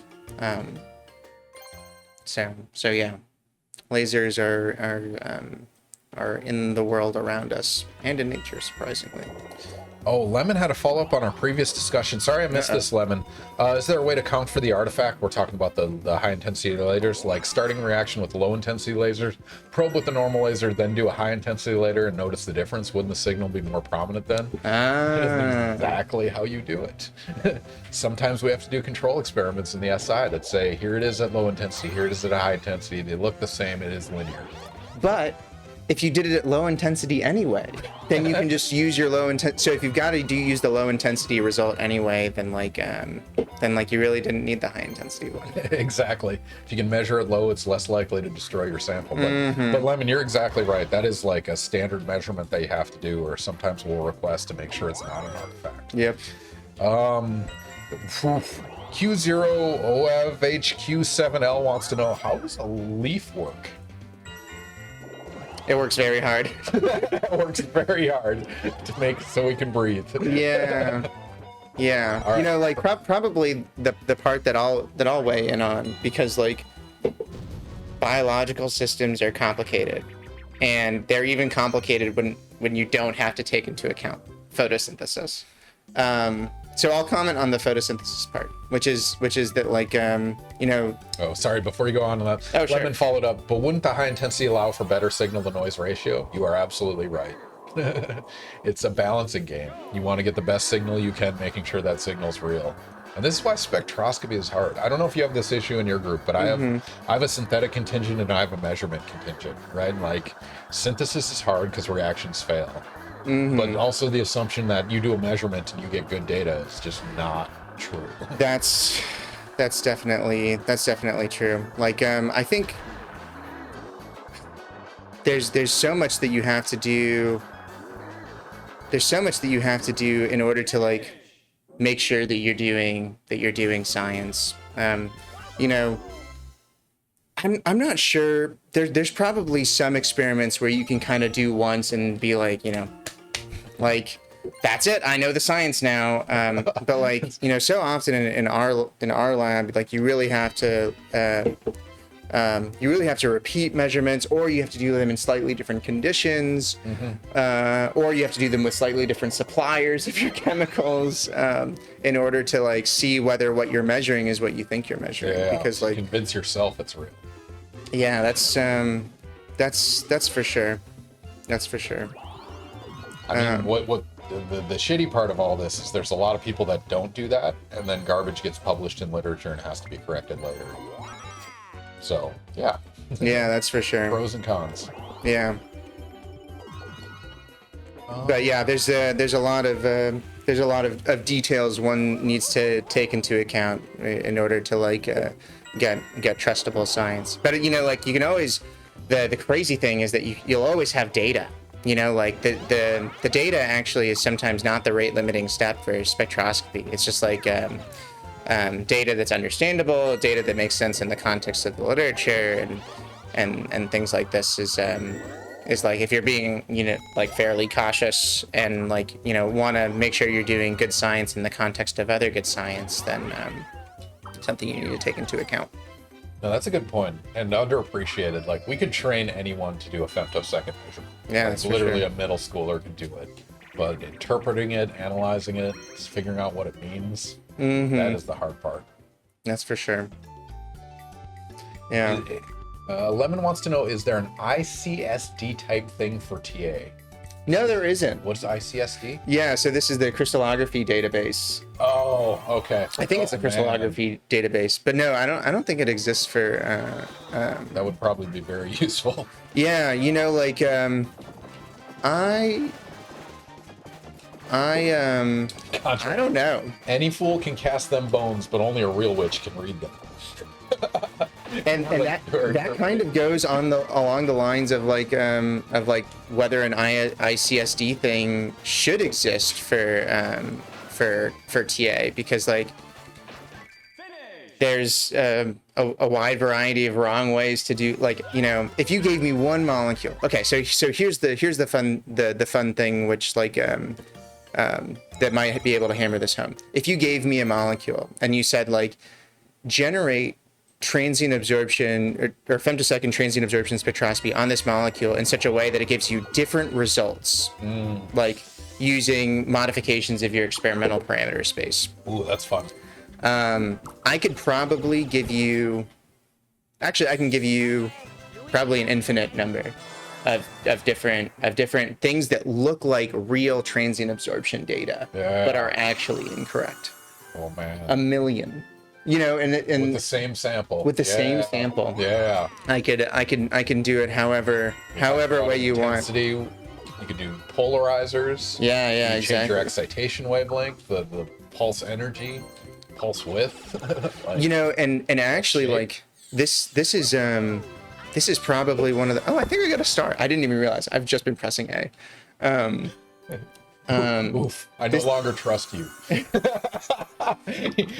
You brought your own science into question. No. You're not wrong. No, it's such an important question, and that's why you'll see in our supporting informations all the different ways that we've discounted various artifacts. Yeah. But also, I mean, this goes back to the bolder the claim, the more evidence is required. Right? If it's something that's standard and expected, nobody expects those measurements. But if it's something weird, absolutely. All right, before we get to E. Kudish's question, how does a leaf work? Oh yeah, so sorry, I detailed. So like the part that I'll comment on is let's just say like what happens in the first nanosecond. Is that fair? Yeah. So in the first nanosecond, a few things happen in a leaf, or in the first nanosecond after it's absorbed a photon. So the first thing that happens is there's a photon gets absorbed in something called like a light harvesting protein. So a light harvesting protein has no enzymatic function. Its only function is to absorb light, but not only to absorb light, but also to transmit the energy of the absorbed light to a different protein. There's actually like strange other classes of proteins that like, you know, actually take absorbed light and dump the energy as heat, as like something called like a photoprotection mechanism. But you know, essentially like to simplify like the situation a little bit, like the first thing that happens is light gets absorbed, and then this protein is like, you know, to anthropomorphize a little bit for like this goal of generating like energy to store as fuel, like that protein's like, well, crap, like where's the reaction center? And it essentially will transmit energy, usually randomly, to any other nearby light harvesting proteins. So there's like a little cascade of something called like excitation energy transfer processes that like essentially send light randomly around.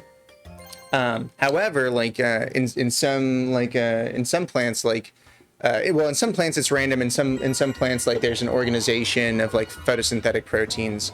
It's actually not constant across like all photosynthetic organisms. And in the ones that I'm talking about, there's actually reaction centers randomly mixed amongst light harvesters. So this reaction center, this light harvester is capable of transmitting light, or is transmitting energy into one of these reaction center type proteins.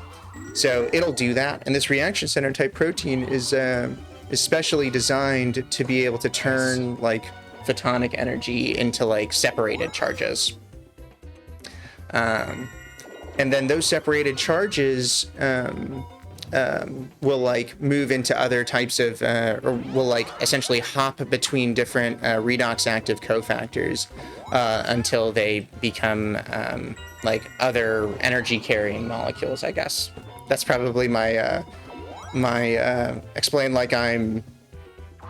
Actually, that's probably still how I would explain it to a graduate student, to be honest with you. So that's my best nanosecond description. Lemon Sam's follow-up, Kudisch for Biochem 2026. Want to see some Biochem? I say this, I don't know if I actually want to do it, but I would love to teach Biochem because I'd have to learn it.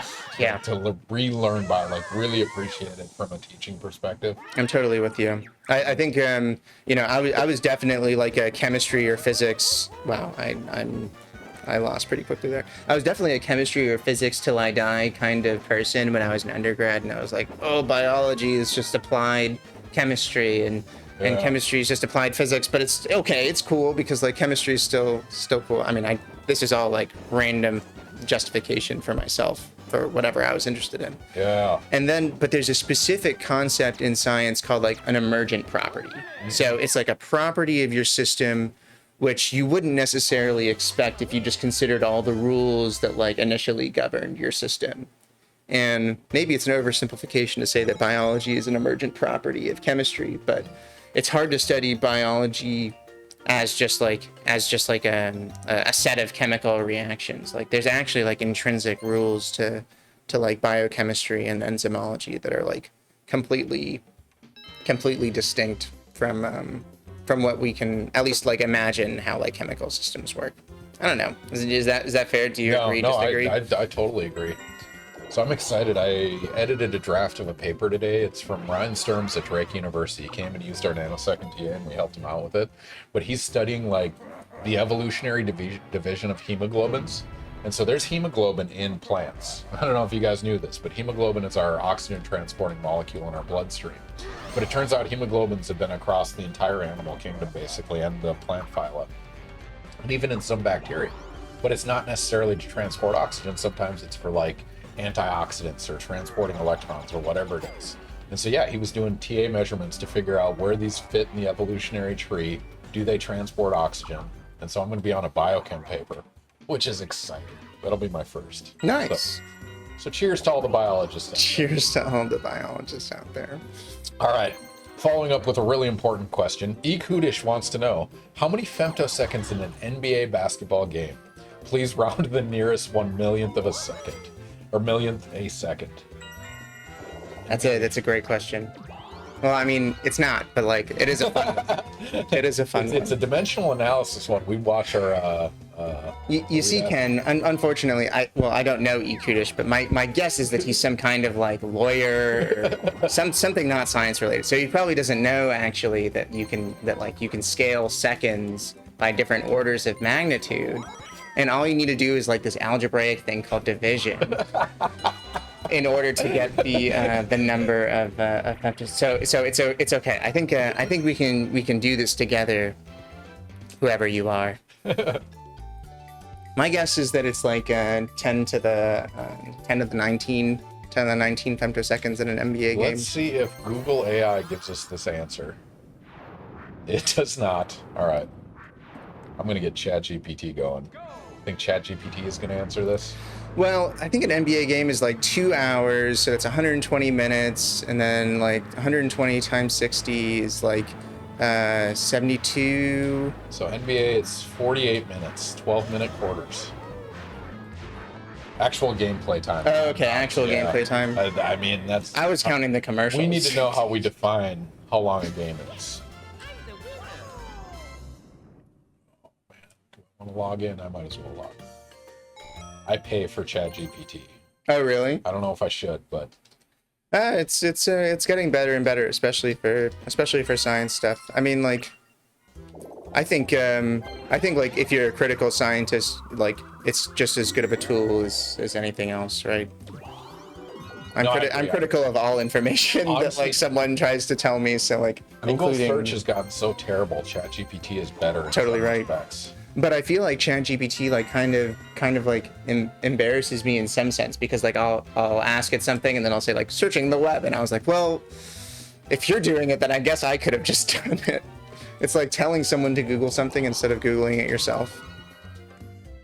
But still, ooh, should I buy it? So this is one of those questions ChatGPT might suck at, and the reason is it doesn't actually do the calculation. It just searches its database. Is there some sequence of phrases that someone asked at some point how many femtoseconds in a professional basketball game or an NBA basketball game? Let's find out. NBA basketball game is 48 minutes long. 1 minute equals 66 seconds, or 60 seconds. 48 minutes equals 2,880 seconds. 1 second equals 10 to 15 femtoseconds. Therefore, the answer is 2.8 times 10 to the 18 femtoseconds. Oh, that was pretty close. All right. I think I got it by an order of magnitude. I mean, ChatGPT did the math, and they showed their homework on that one. Good on them. Have you heard of these Fermi questions before, Ken? No. Okay, gotcha. So it's related to what Kudisch has asked of us, which is to approximate something that's very difficult to calculate using like a set number of rules. So like the classic Fermi question is like, how many blades of grass are there in a football field? Yeah. Or how many moles can you fit in the stadium or something? Yeah, exactly. Like, yeah. It was based off this story of Enrico Fermi calculating the strength of the nuclear bomb based off of like letting go a piece of paper during the blast and seeing like how far the piece of paper was displaced. I love those orders of magnitude questions. Yeah, for sure. Man, I've never taught Gen Chem 1, but I would teach it, but I wouldn't ask for exact answers. I would just give like, orders of magnitude different answers, right? Because you should be able to estimate, how many carbon atoms. It's like a AP chemistry question. How many carbon atoms in the I don't know, the spot of a pencil on paper or something like that? Yeah.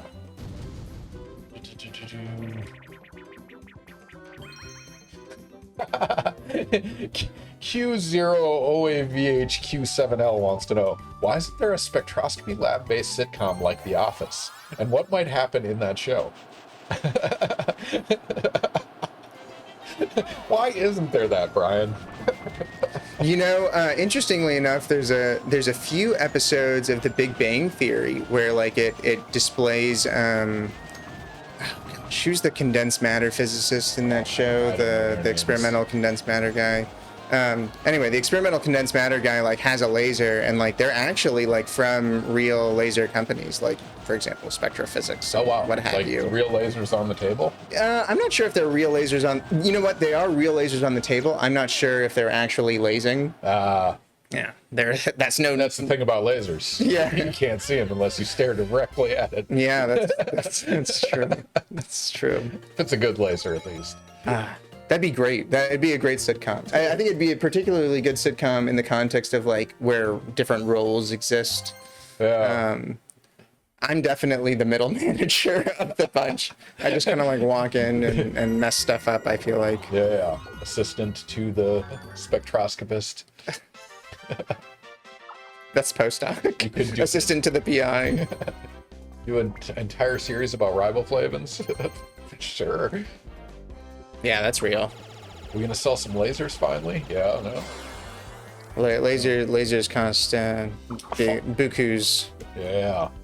At least good ones. You can buy pretty intense lasers for cheap. Yeah, that's true. You can buy we probably don't want to publicize it too much, right? Yeah, but like a 400 milliwatt laser, you can get. Yeah, it used to be the case where like, oh, you know what? This is actually a nonlinear optics thing, like in real life. So like, it used to be that you could buy. Oh, thank God, I'm not in this minigame. It used to be that you can buy green laser pointers that actually worked by doubling near IR light. and then they would have a little filter that filters out the near IR light because it was so cheap to make these near IR lasers. They're called neodymium YAG lasers. Yeah. But then people realized that, like, all right, well, I could just take out the filter and take out the magic crystal, and then now I have this invisible laser beam that's really, really strong. And like, so I think that's the most I want to say about that. Gotcha. You could shoot your eye out. Yeah, that's no joke. Those near IR and infrared lasers. I mean, if you get one of those in the eye, it can, well, can essentially pop the fluid inside, heat it up rapidly, and like, no joke on that. That's intense. Yeah, for sure. Man, on a related note, there were early cameras they sold. It was either cell phone, it was digital cameras, but they were able to see near infrared light, but they had a filter on them. And some people cut out the visible and only use the near infrared, and so you could like see through people's clothes and stuff. So my gosh. Yeah, that was an early, like, I don't know what their goal was on that. Well, I know what their goal was, but I don't know what you're talking about. But anyway, related to the sitcom question, this is one of our favorites on stream because I've seen a whole lot of movies. It's one of my favorite things to do casually at night. Yeah, that was Sony cameras, apparently. Miss Adventures in Astro knows of this story. Sony cameras interesting. do near infrared detection. But yeah, related to that question, you've seen a lot of movies, TV shows. Sometimes they have scientists that do stuff right. Sometimes they do it wrong. Which ones make you groan? Which ones make you think, hey, they talked to somebody that actually knew their shit? So what movies and TV shows get your discipline right and wrong? Your discipline broadly defined. Could be spectroscopy, chemistry, science in general. I'm pretty sure in the Big Bang Theory episodes where they're using lasers, at least they wore laser safety goggles. The bar is quite low. The bar is quite low. I think probably the most problematic thing about those episodes. Okay, so there's two things. Obviously, the devil's always in the details, and like, I'm all about the details. But like, there are two things, and it's related to something that you said, which is that like, you can usually only really see laser beams if you're in like a cloudy or like a misty environment. Wow, I'm pretty bad at this, it turns out.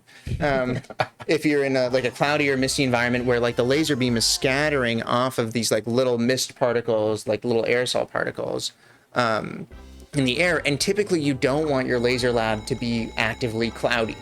So like, usually you can't see the laser beam as it propagates. It turns out that the main way that you see a laser beam, quote unquote, as it propagates, is you block it with like a little white business card. And then you track a laser beam by like essentially continuously stopping the laser with a business card. So the problem with, I think, that particular Big Bang Theory episode is that like, they like showed the laser beam going through free space. And it was because they wanted to show that there was a laser beam there. Yeah. Okay, now here's the way in which they were sneakily correct, which is that like, there are some lasers that are so intense that the small amount of photons that scatter off of air particles will like, do I think, I really should have read these instructions for this. Joystick, bumpers, I don't know. Bumpers. You got it. Poor Peach. She earned that.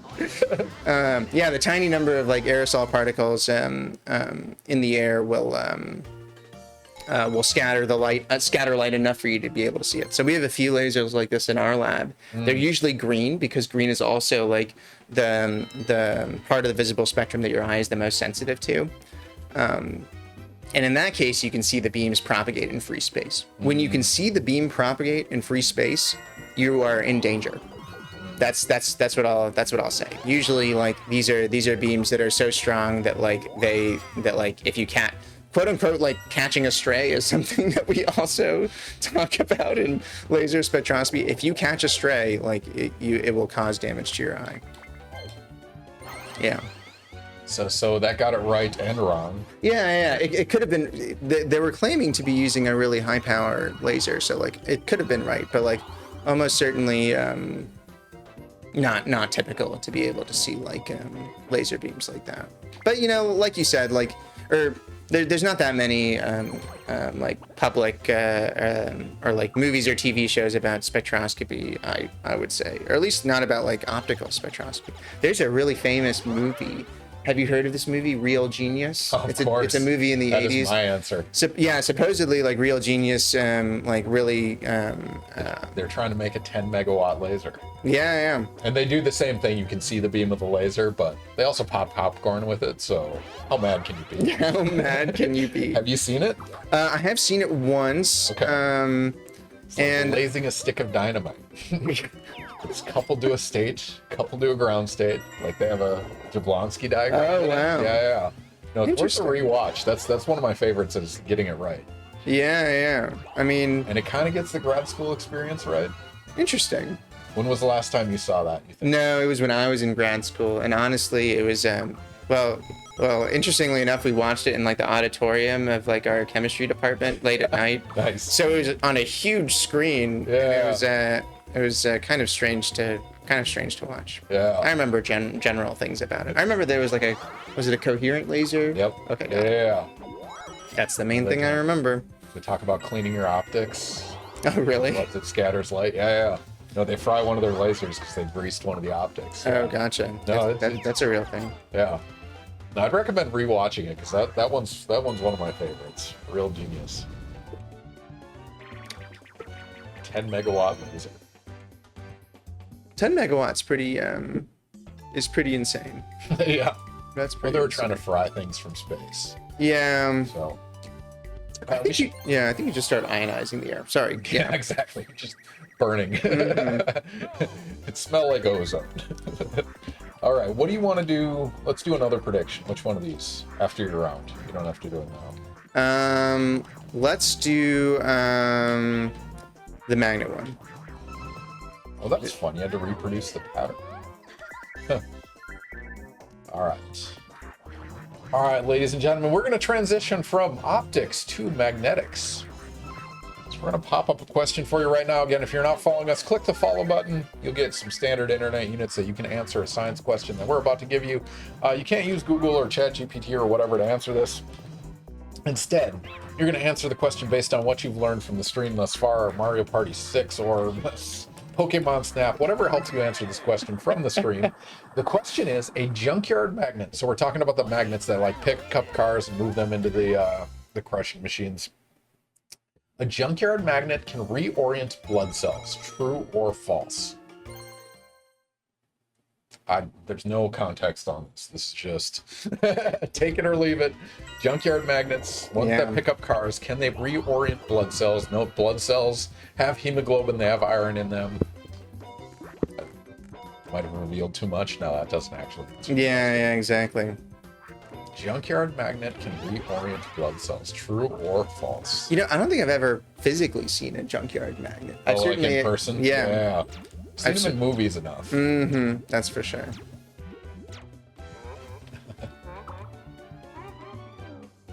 Gosh, I forget the lore of Data this. basics. Put your answer in there. Let's do a prediction. True or false? Junkyard magnets can reorient blood cells. They can align them in a field. All right, are you good? Do you want more? Yeah, I'll take. Do you want this or do you want to try? No, I'll take another bespoke. Thank you so much. Thank you so much. The offer is open. I greatly appreciate it. Take one drink of this and it's going to go in the garbage, but that's fine. All right, cheers, Brian. Thank you for joining me. Yeah, for sure. Your NSF career is submitted. You can relax that's and for sure. enjoy. Had fun at the Gordon Photochemistry Conference. Yeah, it's been a good summer. That's for sure. Yeah. I mean, now that your lab is like running, it feels so much better, doesn't it? Yeah, that's definitely for sure. I mean, there's always more stuff that you want to do. Yeah. For sure. I think that's kind of just part of this idea of like not really staying stagnant with your program and like trying new things. Yeah. Yep. I think there's like I'm excited for the next questions that we're asking about like the systems that we have understood. There's so much more. I had like such a naive picture of like what I was doing, and the questions now are so much more interesting that we're trying to go after. So I'm excited. Yeah, and you're only 2 years in, man. Yeah, that's true. Time flies, but also you get a lot done in that short period of time. Yeah, that's all right. Feels Brian, like what is the answer? A junkyard magnet can reorient blood cells. Yeah, that's true. That is true. Yeah. So it's not that strong of a magnet on the spectrum of magnetic strength. Yeah, that's true. But it turns out that like you might imagine that molecules can be molecules and things like proteins can be like magnetosensitive in some sense, because like magnets are made up of like magnetic atoms, and like it will have electronic structures that like lead to magnetism. Sure, why not? But like a cell is definitely not a bar magnet. However, like, you know, magnetism is a manifestation of electrons, and like electrons spin. So it turns out that like red blood cells have enough iron in them, and they're oriented in a specific enough way to have like some torque on them whenever you apply a magnetic field greater than 1 Tesla. Yeah. Definitely some strange stuff. But like it turns out that 1 Tesla is a really, really strong magnetic field. Yeah, a fridge magnet is what, 0.001 or something like that? Yeah, they're fairly small. So 1 Tesla is roughly the surface of a, like, if you buy one of those like really nice neodymium solid state magnets, it's about 1 Tesla or something. It's like 0.6 Tesla or something like that. Mm-hmm. But yeah, one of the answers I found online, a magnetic field of 1 Tesla or greater can significantly influence the orientation of red blood cells. While some orientations can be observed at 1 Tesla, stronger fields like 4 Tesla can in theory result in nearly 100% of red blood cells aligning with the magnetic field's direction. Yeah. I wonder what that does to like the biochem. You're reducing anisotropy of delivery. Yeah, for sure. I mean, there's certainly like, you know, this is like a whole like part of my lab, right? Is like magnetic field effects in chemistry. And your fields are, what are your fields typically? Well, the fields that we utilize a great local resource, the National High Magnetic Field Facility. Guess what they study. Yeah, and believe it or not, they use magnets, and so we go up to fields of 25 Tesla. That's crazy. Which like only seems like a factor. I mean, it's only like a factor of like 10 to 20 more than, you know, the fridge or these like junkyard magnets, right? But it turns out that like it's pretty hard to generate these types of fields. So like actually these are the types of fields that are relevant for like MRI instruments. But the magnet that we use is special because like it doesn't use any superconducting magnets. So superconducting magnets, like I kind of think of as like cheat codes to getting really high magnetic fields, because it's like it's an aspect of this like superconductivity phenomenon. But the magnets that we use are resistive magnets. So like they're your little solenoids that exist in your alternator in your car, or like that exist as like inductors in like electronic circuits. Getting those up to 25 Tesla requires like essentially like engineering marvels and like and things like this. So I've never had my blood cells reoriented though. As far as you know. As far as I know. Contra, I think Veritasium did an episode there. Yeah, he visited the National High Magnetic Field Laboratory, and they like float things in the magnetic field and all sorts of cool things. Take a shot for every perfect number you roll. Take a shot for every. Okay, that's. I'm not rolling. But yeah. Q0OA VHQ7L. Does it matter if it's O2 bound or not? Isn't oxygen heme diamagnetic? Ooh, such a good comment. Good. It absolutely does matter. The magnetic susceptibility is different when O2 is bound. Yeah, I think it's the non-O2 bound version of or the non-oxygenated red blood cells that orient, because they have like a higher spin.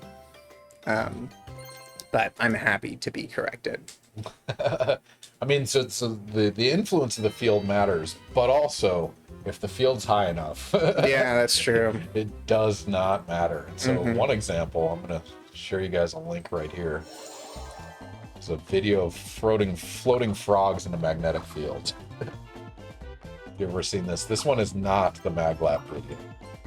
But yeah, there's a link right there in chat. You guys can actually float a frog in a sufficiently high magnetic field, Turns out they did that at the Mag Lab and they got in trouble for it. Did you hear about this? No. There's a video of floating a frog in a magnetic field. Oh, interesting. They put it inside the core, but they didn't get IRB approval. So there's no scientific merit, and it's a vertebrate. Yeah, exactly. You're experimenting on animals, whether you know it or not. That's a shame. That's a shame. But yeah, Contra has a follow-up. There are uses for magnets in physical therapies and also manipulating stuff in the brain. I saw a fun experiment where a person was meant to draw a dog. The first drawing was quite bad, but then they hit her with magnets. With magnets do change the brain somehow, and then she drew a really good dog. I don't remember which zones. Call me skeptical about the drawing ability, but yes, fields matter. Yeah. That's the good drawing region of the brain. Drawing region of the brain. I'm no biologist, so I'm going to assume that's right. Yeah, I would suppose so. What I would say is I would certainly be careful about these types of things. Like, you know, magnetism. I guess like made famous by Insane Clown Posse. Like, magnets, how do they work? And it's because like they're so like, you know, mysterious that like it can also be the subject of a lot of pseudoscience. So while I don't claim to know every single thing about magnetism, I would love to be able to draw a perfect dog. And thus, if there's a strong magnetic field or a tailored magnetic field that can help me do that, then I'm going to sharper image. I think trial and error is the answer. Yeah, probably. Let's do it. Just throw your head in that 25 Tesla and see what happens. Mm-hmm. Insane Clown Posse drafting cease and desist letters as we speak.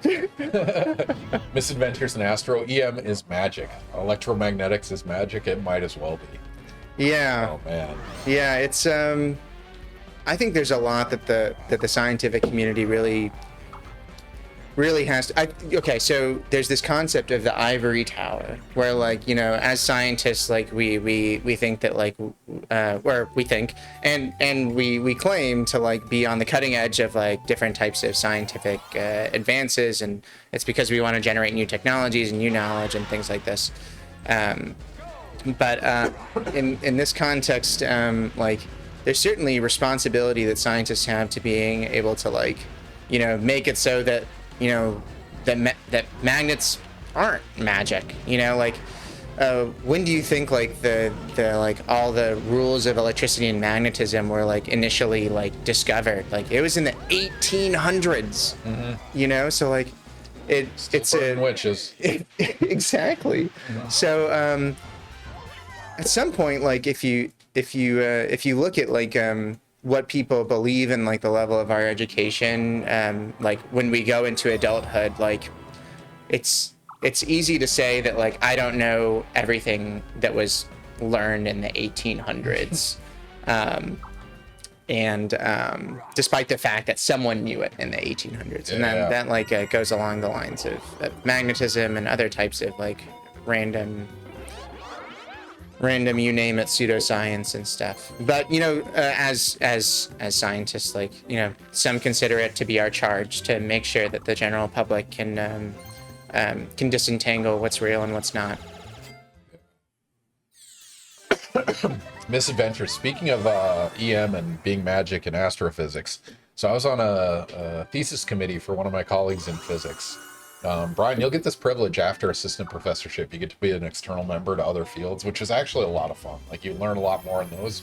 But she was looking at, basically, they were trying to map, like, magnetic fields around stars, right? And you have all sorts of, and that's a hard thing to do, right? Because we can't measure magnetism directly. So what they do is they measure polarization of light. Oh, yeah. And so the idea is you have all these like iron particles floating in space, and those particles are not spherical. And so what they actually do is they align with the polarization of the magnetic field. And then you look at the polarization of the light that comes on, and you get a picture of what the flux lines around stars are, which is crazy. That is crazy. It's really cool. And it's not like perfectly aligned, but if it's not isotropic, something is causing polarization of light, and it's not from the star itself. You're not gonna believe this, Ken, but I just traded stars with Luigi, who I think is oh no, he's not in the lead. Yoshi is in the lead, but I am now in second place. I made a Trading stars. Yeah, from Trading Stars, I think in the second to last. I don't remember how many stars do you need to win? No, you just need the most by the end of the however many turns. Okay. That How many turns do you do? Great question. So it's 10:08, ladies and gentlemen, and you've been with us for 2 hours of Ask a Scientist Gaming, mediocre gameplay, expert science. Guest today is Dr. Bryan Kudisch, who's an expert in ultrafast spectroscopy, molecular photophysics, radical chemistry, which if this was the 80s would sound like exciting chemistry, but no, it's having or losing electrons and doing weird things with those species. So if you guys have questions for Bryan, put those in chat. Man, magnetism, spectroscopy, seminal tribes, poison blankets, we've been all over the place. That's definitely true. Thank you, Anonymous E. Kudish. All right, we should do another prediction just for fun, because we're running out of time. It's 10:09. I think we'll start NARC at about, what do you think, 20 minutes? Is that a reasonable time? Yeah, sounds good. Fastest time ever, it's a recent guest, is 12 minutes. Slowest is 38 minutes. I think you can do it in under 20. Well, we're going to try. Misadventures in Asteroids redeemed. Take a drink. So, Bryan, cheers. Well, maybe you should play. I think this is just a joystick one, so. All right, cheers. Hopefully you guys have a drink in hand. Oh man, I found this Left Hand Brewing Company peanut butter milk stout, and I figured I might as well try it. It's got peanut butter cups on it. I like to drink weird drinks every now and then. Turns out Bryan has already tried this, so he's not going to tonight. I have. So cheers, Misadventure. All right, which one do you want to do? We got. You know, either one is fine. You know, I probably, yeah, either one is great. They're both good. Yeah, we're gonna leave this one as is. Yeah. No context necessary. Yeah. Maybe we can use this opportunity to switch games. Oh, what do you want to do? I'd like to not see the end of this Mario Party game for sure. All right. What is it? We can just move to Melee. All right. And I'll just play story mode of Melee. That's, All right, we're going to put up a prediction while Bryan and I figure out the next game. The prediction right now is the human body can't do photosynthesis. True or false? It's like a negative form of the question. So if it can't do photosynthesis, say true. If it can, do false. Answer this question according to what you know. Can the human body do photosynthesis? The human body can't do photosynthesis. True or false? All right, you want to do Smash? Yeah, sounds good. Let's see if that opens. Have to close that guy. It's a fun question because there's so many different directions that one can go. There's definitely like the biological like aspect of it. Like, is it possible to do photosynthesis with like all of the? Don't reveal too much. Oh yeah. I mean, spoilers. All right, you ready? The question might surprise you. The answer might surprise. The question is not surprising, maybe, but the government doesn't want you to know. The government doesn't want you to know that you don't need to eat. Let's clickbait this as much as possible. The answer will surprise you. No. Let's see. Well, the answer is either yes or no. It's a 50-50 shot. That's how statistics works, right? Yeah, there you go. Let's see. Smash. So did you play a lot? This was also COVID related? Yes and no. This is a game that has sort of followed me throughout I mean, so you my were times, what, I guess. entering middle school when this came out? Yeah. That would have been optimum sleepover, like warfare. You know, it's definitely, well, let's see if I can get my bearings here. I'm actually going to totally embarrass myself, is what's likely. Because I guess the implication when people like bring up Smash in a context like this is that like they might be okay at it. But thankfully I'm playing against computers, and computers are like typically not very good. Oh my god, I can't imagine playing online versus like actual players. Yeah. All right, Bryan, what's the answer? The human body can't do photosynthesis. Of course it can't. It cannot, Ken. Wow, you really effed with them on this one. Yeah. 69% false, 31% true. But the answer is no in interesting ways, which is essentially also my research program. In some sense, like, you can ask, like, Well, one thing is you can define photosynthesis as like storing energy as How like you define it. doing like a by absorbing light. So like you store light energy. You store light energy via some process. That's probably photosynthesis. However, whether you can do photochemistry, you do photochemistry. Photochemistry is an active part of your biology. It's actually the way in which you generate vitamin D from UV light in your skin. So like, whereas you don't do photosynthesis, you kind of do photochemistry. Yeah. So Photosynthesis being the formal definition, CO2 plus, just like energy storing versus like, just changing like the molecular structure. I think like sunburn is photochemistry, right? But it's not photosynthesis. Yeah, that's for sure. Yeah. That's for sure. You fancy term. Yeah, you screwed with me. GG. I added the tone of cynicism, but there you go, Contra. No, my internet points. Oh, man. I guess that's a fair critique. What is photosynthesis? Yeah. Should have defined photosynthesis? Yeah, should have defined yeah, that's probably fair. Should have defined laser. Should have defined photosynthesis. Questions are hard, especially when you only get 42 characters to administer them. How's Smash going, by the way? Does it feel like it's coming back? Not really. Maybe I might just be bad at video games. Nonsense. You took so many good photos. Thank you so much. Contra's redeemed, take a drink, so cheers after you do it. Well, this is a good time. Yeah. Contra, cheers, have a drink in hand. Oh, man. That's fun. Well, these are fun predictions. Maybe they're fun because, like, they're in my area. I don't know. Yeah. Isn't science just fun, though? It is. I learned... Especially, like, weird, strange, I don't know. Maybe it's, like, weird and technical and, like... The photosynthesis thing, probably not all that fair, but... Kudisch, now that we're drinking, will you accept particularly wild questions?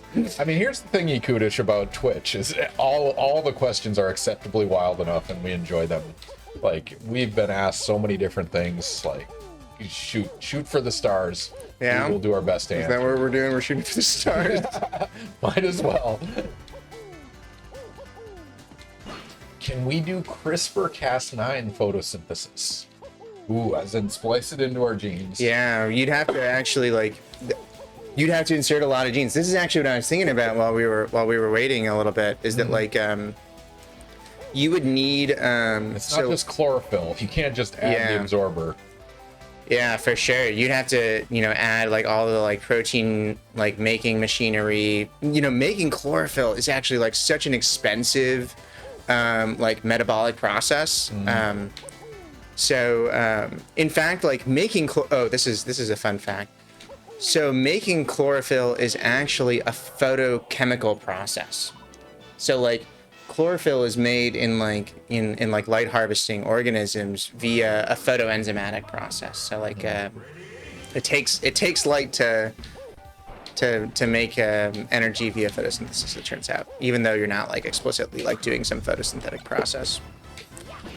So Classic Mario versus Bowser. I like it. Oh yeah, and he's probably gonna beat me? Question mark? I think you should get in one game of NBA Street. That's fair. Yeah. NBA Street is such a bizarre game. So it's like a follow-up to NBA Jam, but like its own character. It's a fun game. I never played NBA Jam, but I can imagine if it's anything like NBA Street, then... Yeah, I think it was a precursor. Definitely has those characters. Okay, nice.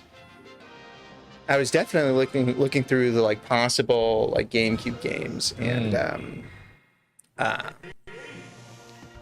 it kind of like jumped out at me. We can stop this and jump over there. I will have to vaguely relearn the controls. However, it is also just kind of ridiculous gameplay. So. I was gonna say this is probably like being streamed by like a million people that are a million times better than me. Like I am the femtosecond to them in terms of or the femto bit of. So Contra, to follow up on our discussion, I've had an IV of chlorophyll minus its magnesium atom before. Oh, interesting. Fighting. Was that like a trying to strip heavy metals? What was the No, goal it was probably photodynamic therapy. Oh, interesting. That's my guess. I don't know. I'm in a prediction. Fighting. I get to make the audience drink. This may be a good time to switch to NBA Street. It turns out that I'm pretty bad. No worries. All right, heads up, NBA Street. It has like lines on the. You'll see, like a little bit glitchy on the picture, but the gameplay is fine. So we'll see. It's a good anti-inflammatory. Interesting. Anti-inflammatory. I mean, it just might be a radical scavenger then.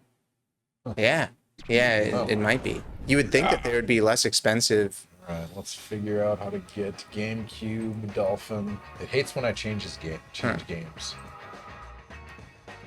So those lines will go away during the actual game. I don't know why it's doing that. All right, nope, not RetroArch. We are going to GameCube. There we go. All right. Okay, yeah, I learned this. I go to a dermatologist now because I live in Florida. It turns out like cataracts and skin cancer are more prevalent in Florida. Sure. If you didn't know, sunlight, who knew it was bad for you? But anyway, there's apparently a topical treatment for skin whatever condition. It's basically a whole bunch of pyrrole derivatives that they put on your skin, and it in situ generates a porphyrin molecule. Wow, it's like a polypearl. Yeah. So it's not even like it polymerizes essentially into a porphyrin. So it's basically a clear whatever stuff that goes on the skin, and then when you irradiate it, then it does the radical reaction, then it does it. And so yeah, they use it for like this blue photodynamic treatment of some kind. I'm putting Kobe on my team. R.I.P. Kobe. Kudisch. Field the best baseball lineup using only historical dictators. Please also designate position assignments and explain why, i.e. Genghis Khan plus Horace might make a decent center fielder.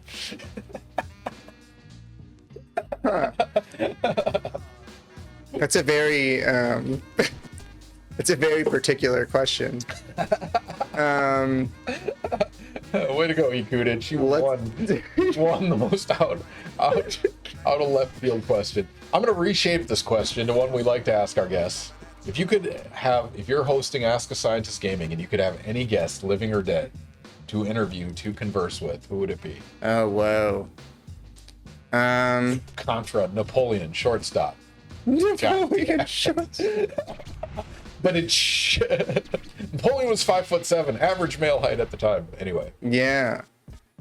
You know, I don't know much about the physical characteristics of most dictators. Probably it's not what they're known for, to be honest with you. So I think they would probably do their best. However, like if I was hosting one of these types of anyone, not dictator necessarily. Any science. Well, they're definitely on the table, I guess. Yeah, at this point, although it's mostly the umbrella of any. Yeah. Yeah. Let's see. You know, it's probably someone related to. You know, I really let's figure out what the controller layout is. Okay, B is to shoot. That should be easy enough. Trick move. Probably something science related. I don't know. I'm not exactly sure. There's certainly some like some classics like but I would be afraid to be disappointed, to be honest with you. Don't meet your heroes. Yeah, don't meet your heroes. Like, I guess one person that like comes to mind is like Richard Feynman. That'd be fun. But I think it'd be fun. Right? Yeah, that's the don't meet your heroes thing. My answer is Alan Turing. Alan Turing? Yeah. That's a great one. I think that would be really fun. Have him play some computer chess, like.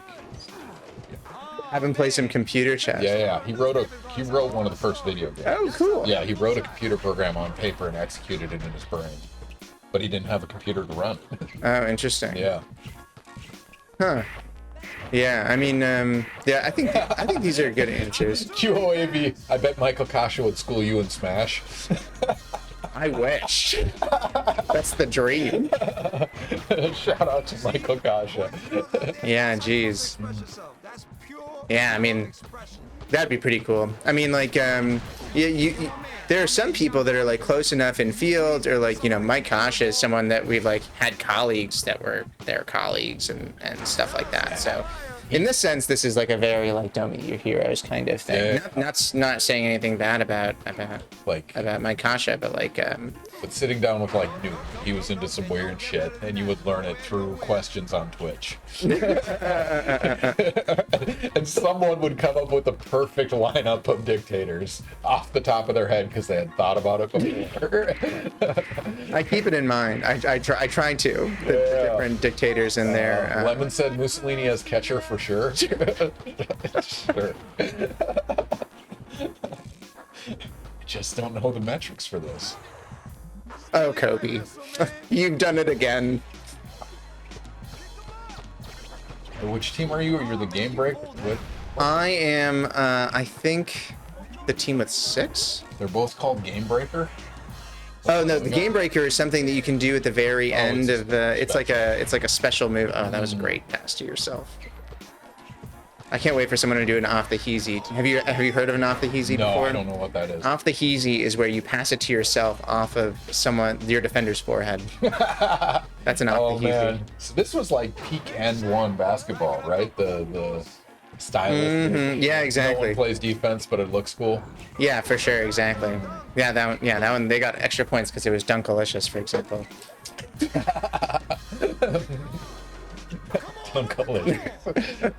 Gandhi, outfield center. Gandhi, the well-known dictator. Thank you, Kudisch, for the questions that last. Exactly. It's the gift that keeps on giving. Yeah. All right, I better ask some of our other questions. We're at 10:25. We only got 35 minutes left. If you guys have questions you want to ask Bryan, put them in chat. We'll get them answered over the next 35 minutes while he plays a little bit of NBA Street Volume 2 specifically. Yeah. And so, yeah, if you guys have questions, put them in chat. We asked you the TV question. We asked you who you'd interview. Favorite equation? Yeah, I think, I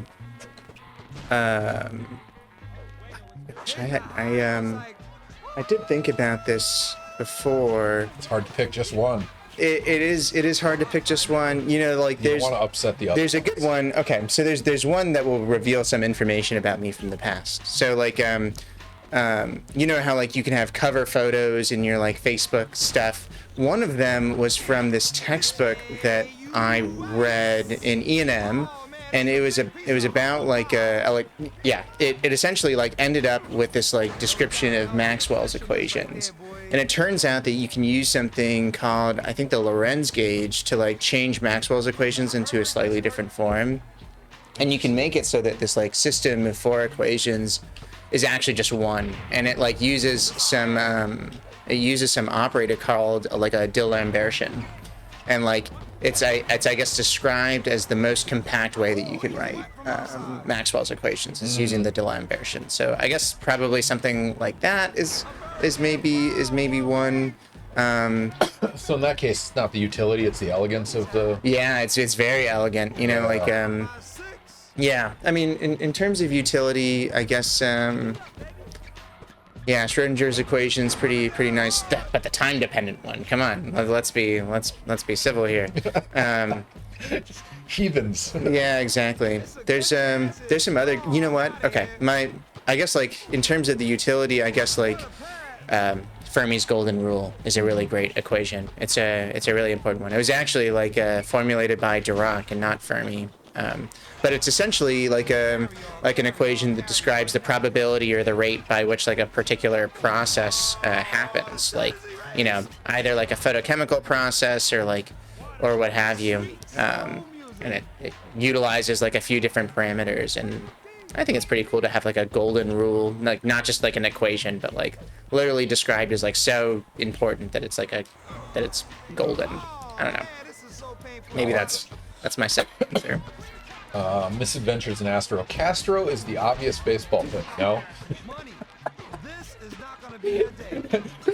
Get your scientific bullshit aside. We have important questions to answer here. Jeez. E. Kudisch, MLB renamed the Golden Glove to the Iron Curtain after Stalin's performance at third base.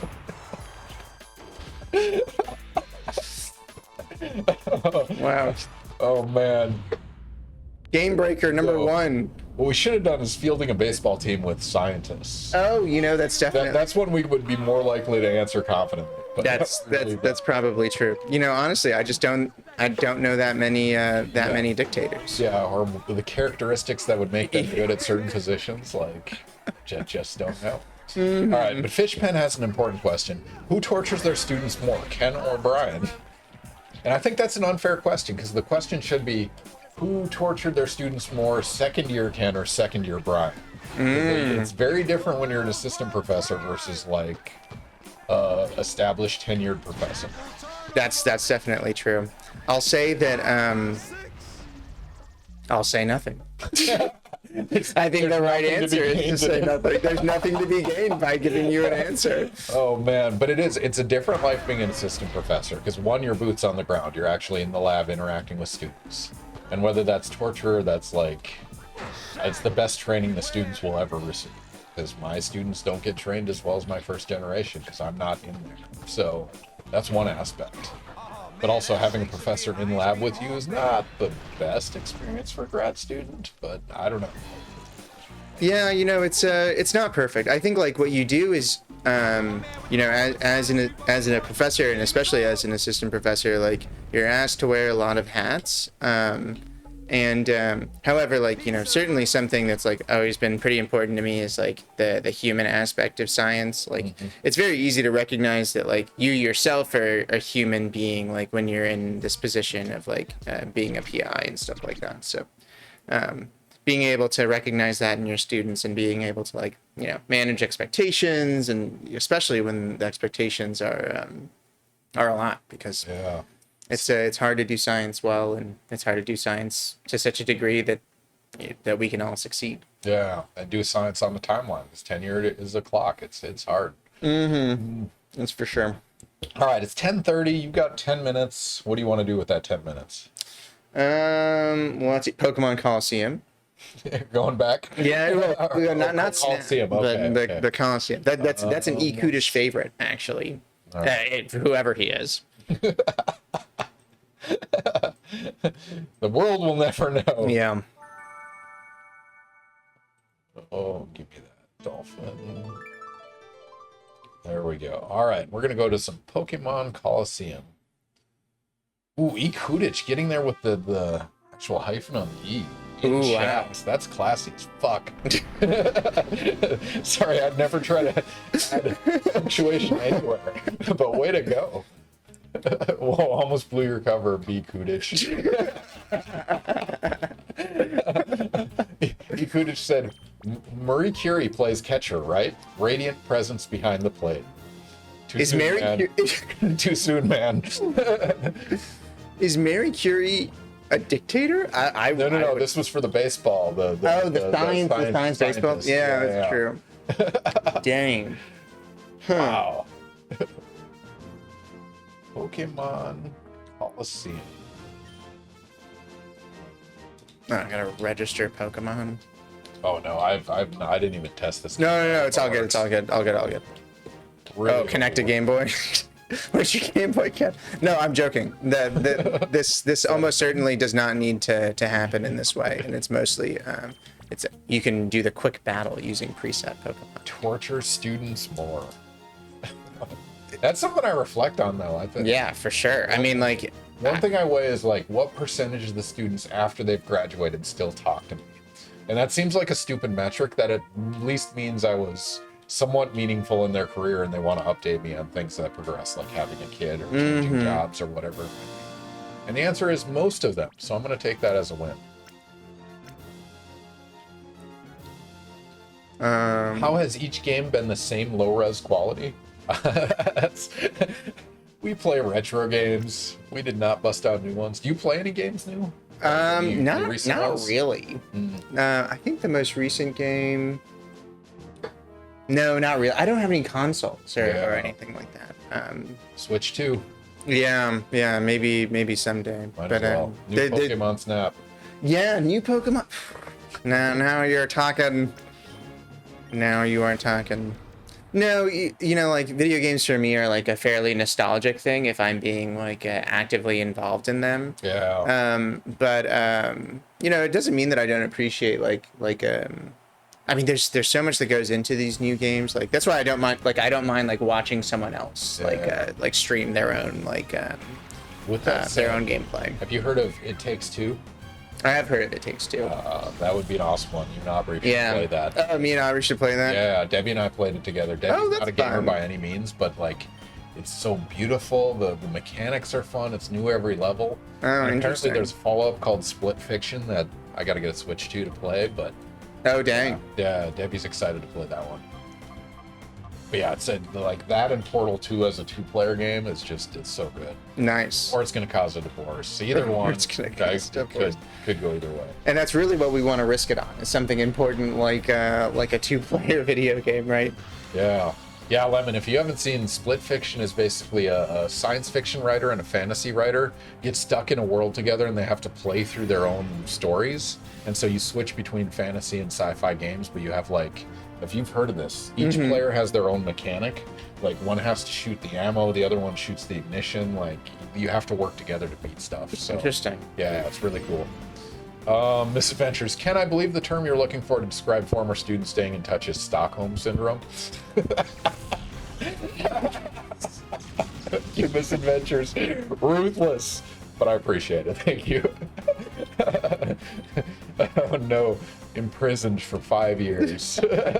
I have met Ken's former students. Oh yeah, you met probably Ashley last week, right? Yeah. Yeah, exactly. And that's the most I'll say. But no, I'm just. Well, we'll leave it there. On that note, I'm gonna run to the bathroom. You can say anything you want. Yeah. Sounds good. So you got 5 minutes to narc. 5 minutes to NARC.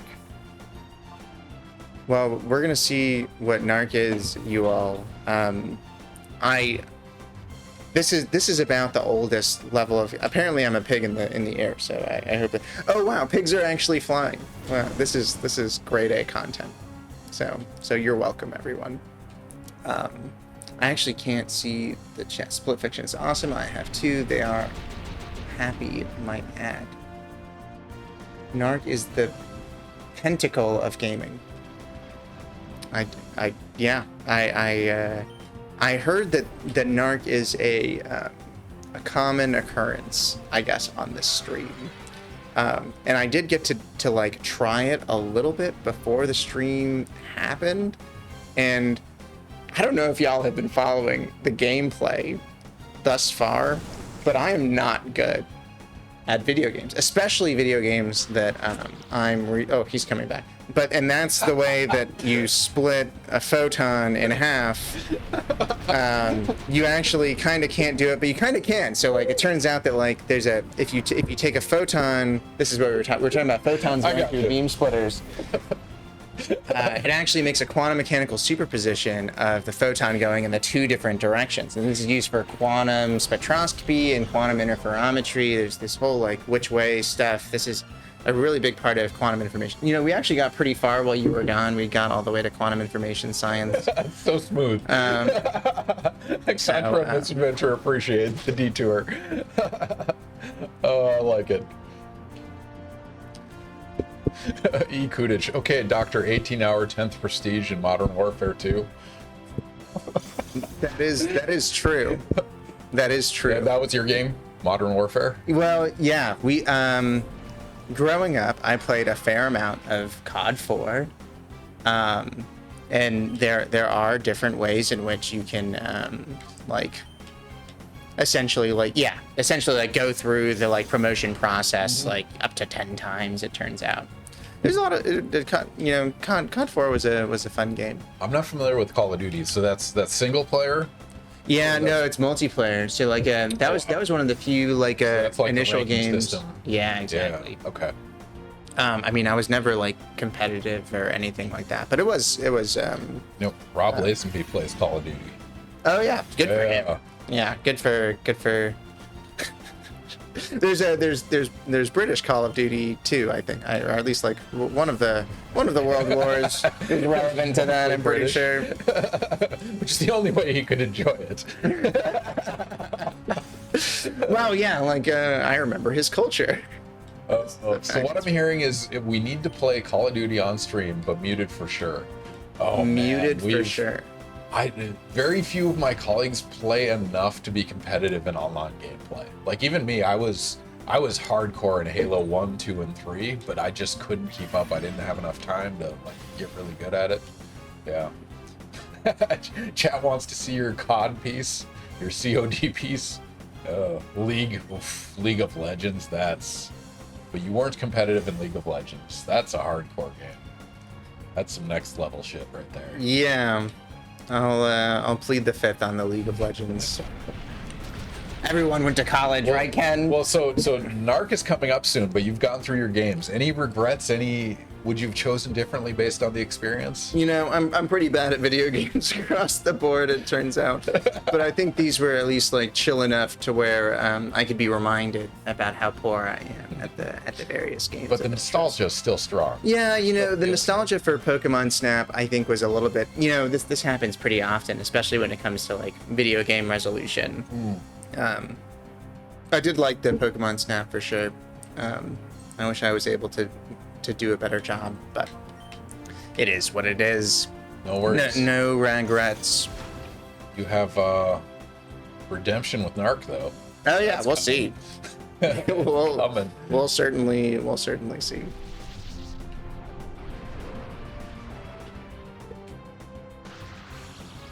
Oh gosh, I don't think I'm doing so hot here. Kudisch was the highest rank Kudisch got to in LOL. What was the highest rank Kudisch got to? He's asking. Okay, he probably doesn't. He probably doesn't know. He probably doesn't know. Trying to expose you here. Yeah, a little bit. It's getting personal. Mm-hmm. Hunt down your account. There are certainly levels of competitive play for sure. Yeah. Yeah. But it's whatever.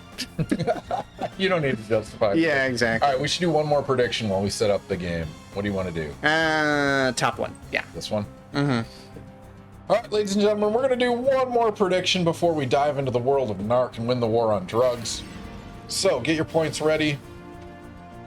If you're not following, click the follow button in your standard internet units. You can gamble them according to this question, depending on your degree of confidence. The question is, bioluminescence is caused by hot reactions, true or false? Bioluminescence being biological things that give off light. Is that caused by hot chemical reactions? So I'll give you a hint. It is chemical reactions that cause it. Are those reactions hot chemical reactions, true or false? Anything you want to add to this one? No, I think I got wiped by one Pokemon in my opponent, and like, you know, I knew I was mediocre, but I think I might just be bad, actually. No, this is gonna change how you think about the world. Yeah, for sure. Oh man. Yeah, I think my worldview might be changing.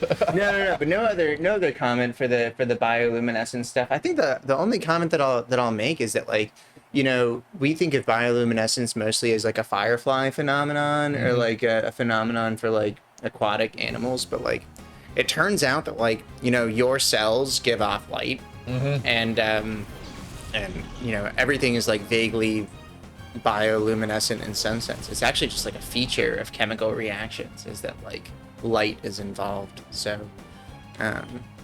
it's something that's always kind of cool, but it's like much to the chagrin of the people that do like cellular microscopy, for sure. For sure. All right. You guys have about 30 seconds left. We're going to transition over to NARC. So we're going to close this guy. Stop the emulator. Yes, we're going to close this guy to make sure nothing crazy happens. And before you press start, we're going to transition to NES.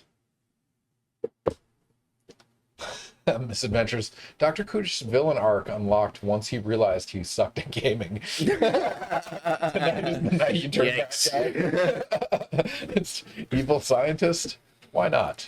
No, thankfully, like my self-worth is like based in something totally unhealthy, separate to this. No, my self-worth is dictated by like my own existence and stuff, and detached from my own productivity That is probably and good my way own to- skills. Lemon. Oh, I see the H index.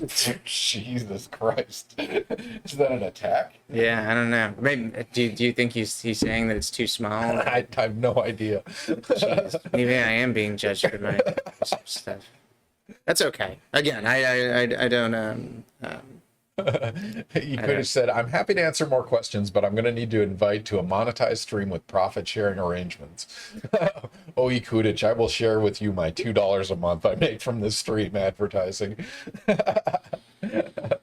All right. Are you ready, Brian? yeah, I think so. All right, ladies and gentlemen. Oh, wait, let's answer the prediction first. Bioluminescence is caused by hot reactions, true or false? Yeah, so it's false. So False. it's not because the reaction is intrinsically hot. It actually works because like there are these chemical reactions. Essentially, like what'll happen is like these organisms will give off these like chemicals, and like the chemical reactions are so spontaneous that like they make a molecule, but they don't make a molecule in its ground electronic state. They make a molecule that's like has so much energy in it that like it's as if that molecule absorbed a photon. So then like after it's generated that product, then it spits off that photon in terms of like luminescence. So that's the origin of bioluminescence. It's not like a light bulb. It's actually more like an LED. It's a good question. Depends how you define light bulb. So incandescent, no, that's thermal. LED is electrical. Yeah, more yeah. similar. Yeah, that's fun. More like a glow stick. Yeah. Chemiluminescence. It's exactly like All right, ladies and gentlemen, we are closing the night with NARC as we usually do. We force every single guest to play a little bit of NARC at the end of the night. And so here's the cartridge. NARC, no one had the guts until now. There you guys go. All right. Here's the pitch from the back of the cartridge. You are Max Force. Your mission: bust Mr. Big and destroy his dreaded criminal empire. Seize all contraband, stolen money, illegal weapons, use rocket bombs, high-powered machine guns, apprehend all suspects, protect the innocent, punish the guilty, stop at nothing. So, written and directed by Nancy Reagan. This is the war on drugs, 1980s at its finest. You'll see the license plate says "Just Say No." All right, Brian, you are up. You are going to play this game. You're going to race against all your colleagues that have come before you. Go. I will start the clock as soon as you hit the ground running. This game had a director. No, I was kidding. Okay. I was like, oh my It's gosh. probably like, a team of like 5 people, but all right, there we go. Do you want to see the clock or not see the clock? no, I'm fine either way. It's up to you. But all right, so you're walking to the right. You're going to try to beat levels as fast as you can. If you hold A, it's bullets. If you tap A, it's rockets. You're going to find doors like that one, and you're going to go through them. If you tap B, you jump. If you hold B, you squat. Holding B slows you down. But you do want to practice the jump rocket, because that'll come in important later.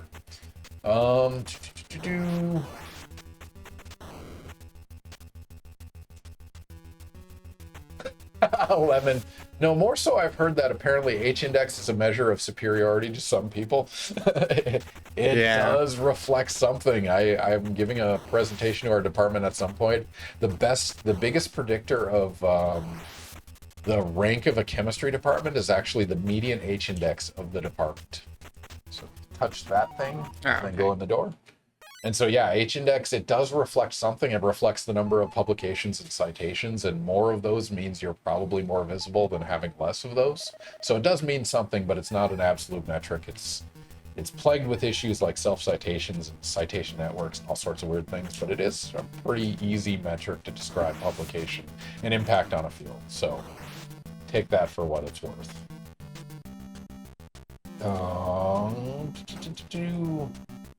I'm going to the right very hard, Ken. You're sauntering so fast. There's no run button in this. It is just a casual find the door. You know, this is the way that I would also run if I had 2 weapons, I guess. Machine gun and rocket launcher. Yeah, exactly. All right, so what you're going to do is you'll come up on a door here, but you don't have the key card yet. You have to shoot these guys wearing black. which is he's a chemist that throws syringes of heroin at you. All right, yeah. Lore, so go to the right. Oh, okay, gotcha. I don't have to clear all of them. Not yet. Nope. So you're gonna clear these guys out, and then one of these guys, if you shoot him at close range, the guy's wearing black, he'll drop a blue card. So bullets, not rockets. You don't want to arrest them. I don't want to arrest them. No, because they don't drop anything if you arrest them. If you want to get rid of the dog, press both buttons, and then you'll squat shoot. Ah, okay, gotcha. Yeah. And go and turn them into a puppy. Because Nintendo, it's realistic. So shoot these guys at reasonably close range. Eventually one of those guys will drop a blue card. Go to the left. Wow. Right. So this guy's wheeling and dealing. So this is RNG based, unfortunately.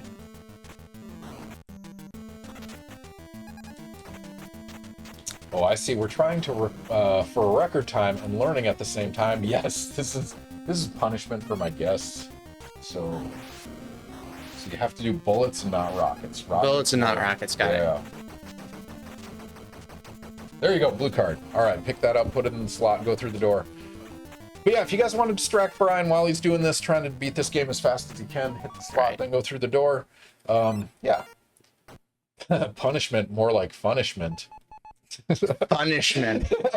You are being punished, sir. All right, the last question I'm going to ask from our canned questions of one I always like.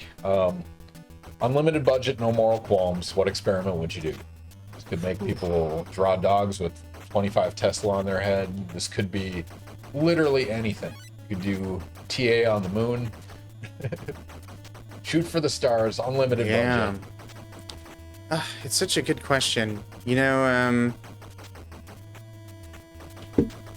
I really wish...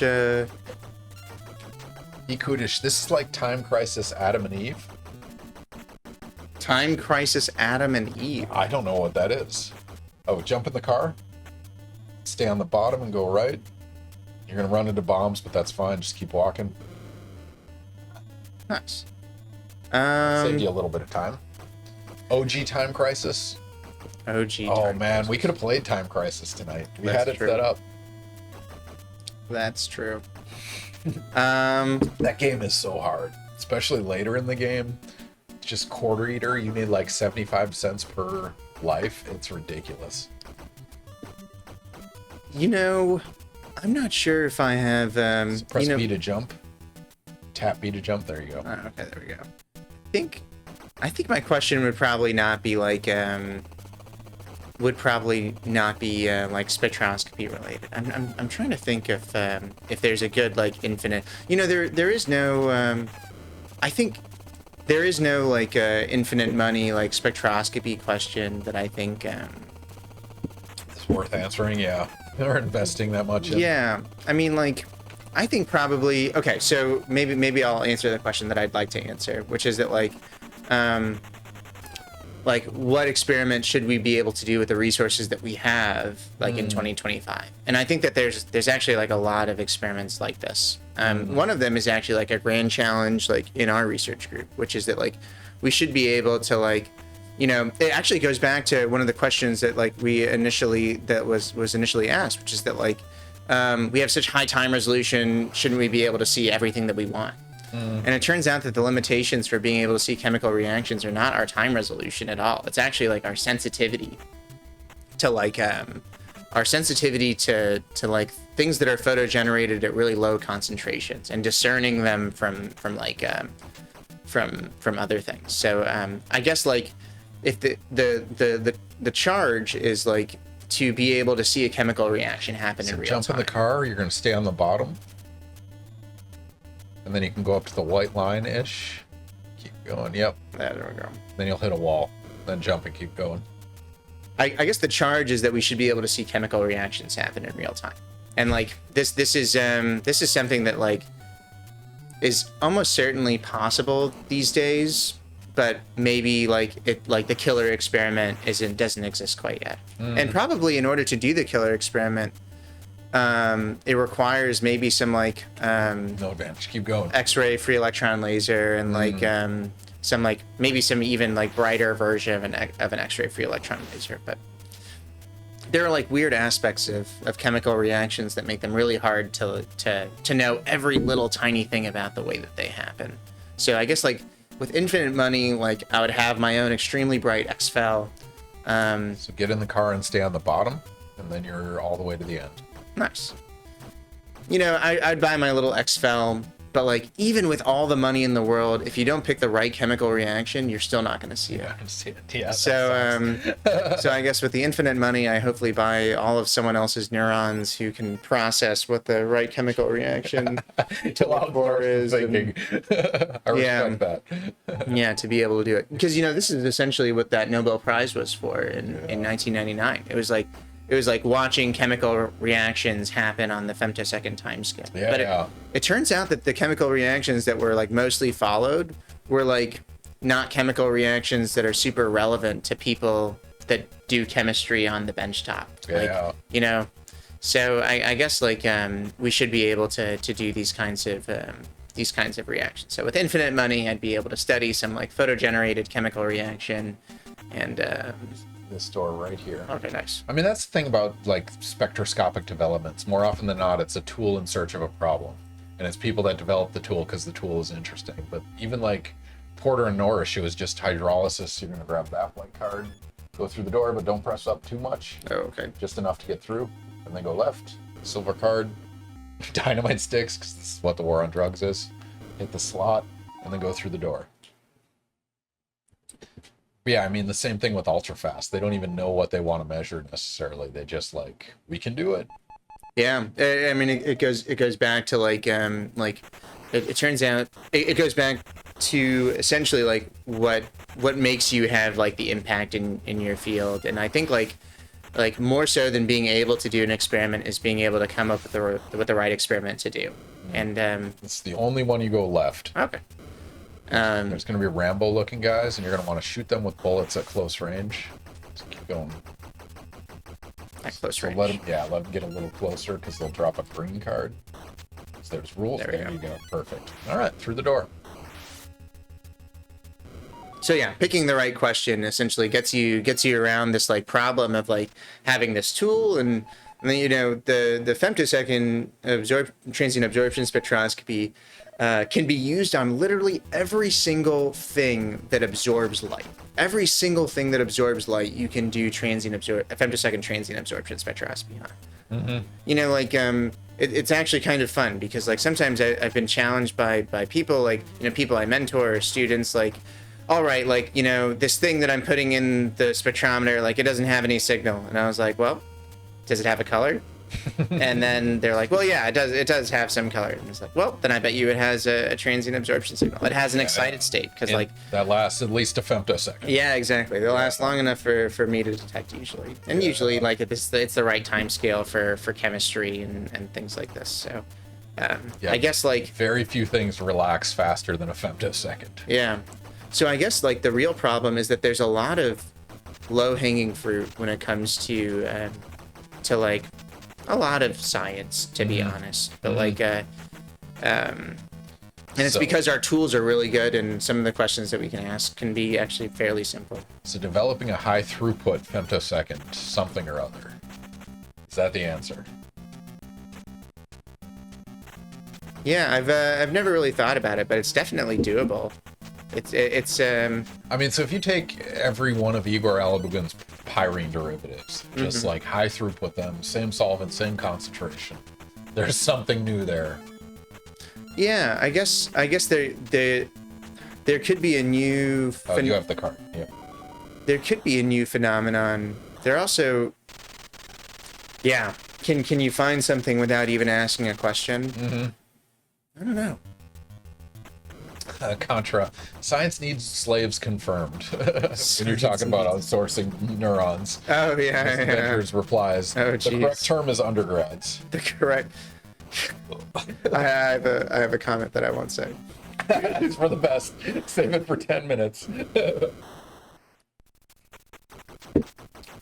But we are on to Mr. Big Lair, or almost to Mr. Big's lair. If you guys have any last minute questions, also if you have a suggestion of who we should raid after we're done with the stream, see who's on a Wednesday night. Unusual time to stream based on traffic, but It's a convenient time for us, so we like to do it. Kudisch, I'm glad I didn't have the most controversial take in this chat. Is that true? I don't know. The dictator baseball? I guess you didn't express opinions. You just asked a question, which is defensible. Yeah.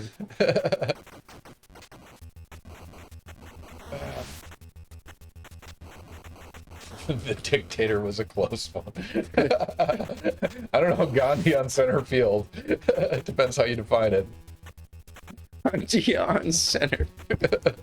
Astro Canuck is doing a charity event for cancer.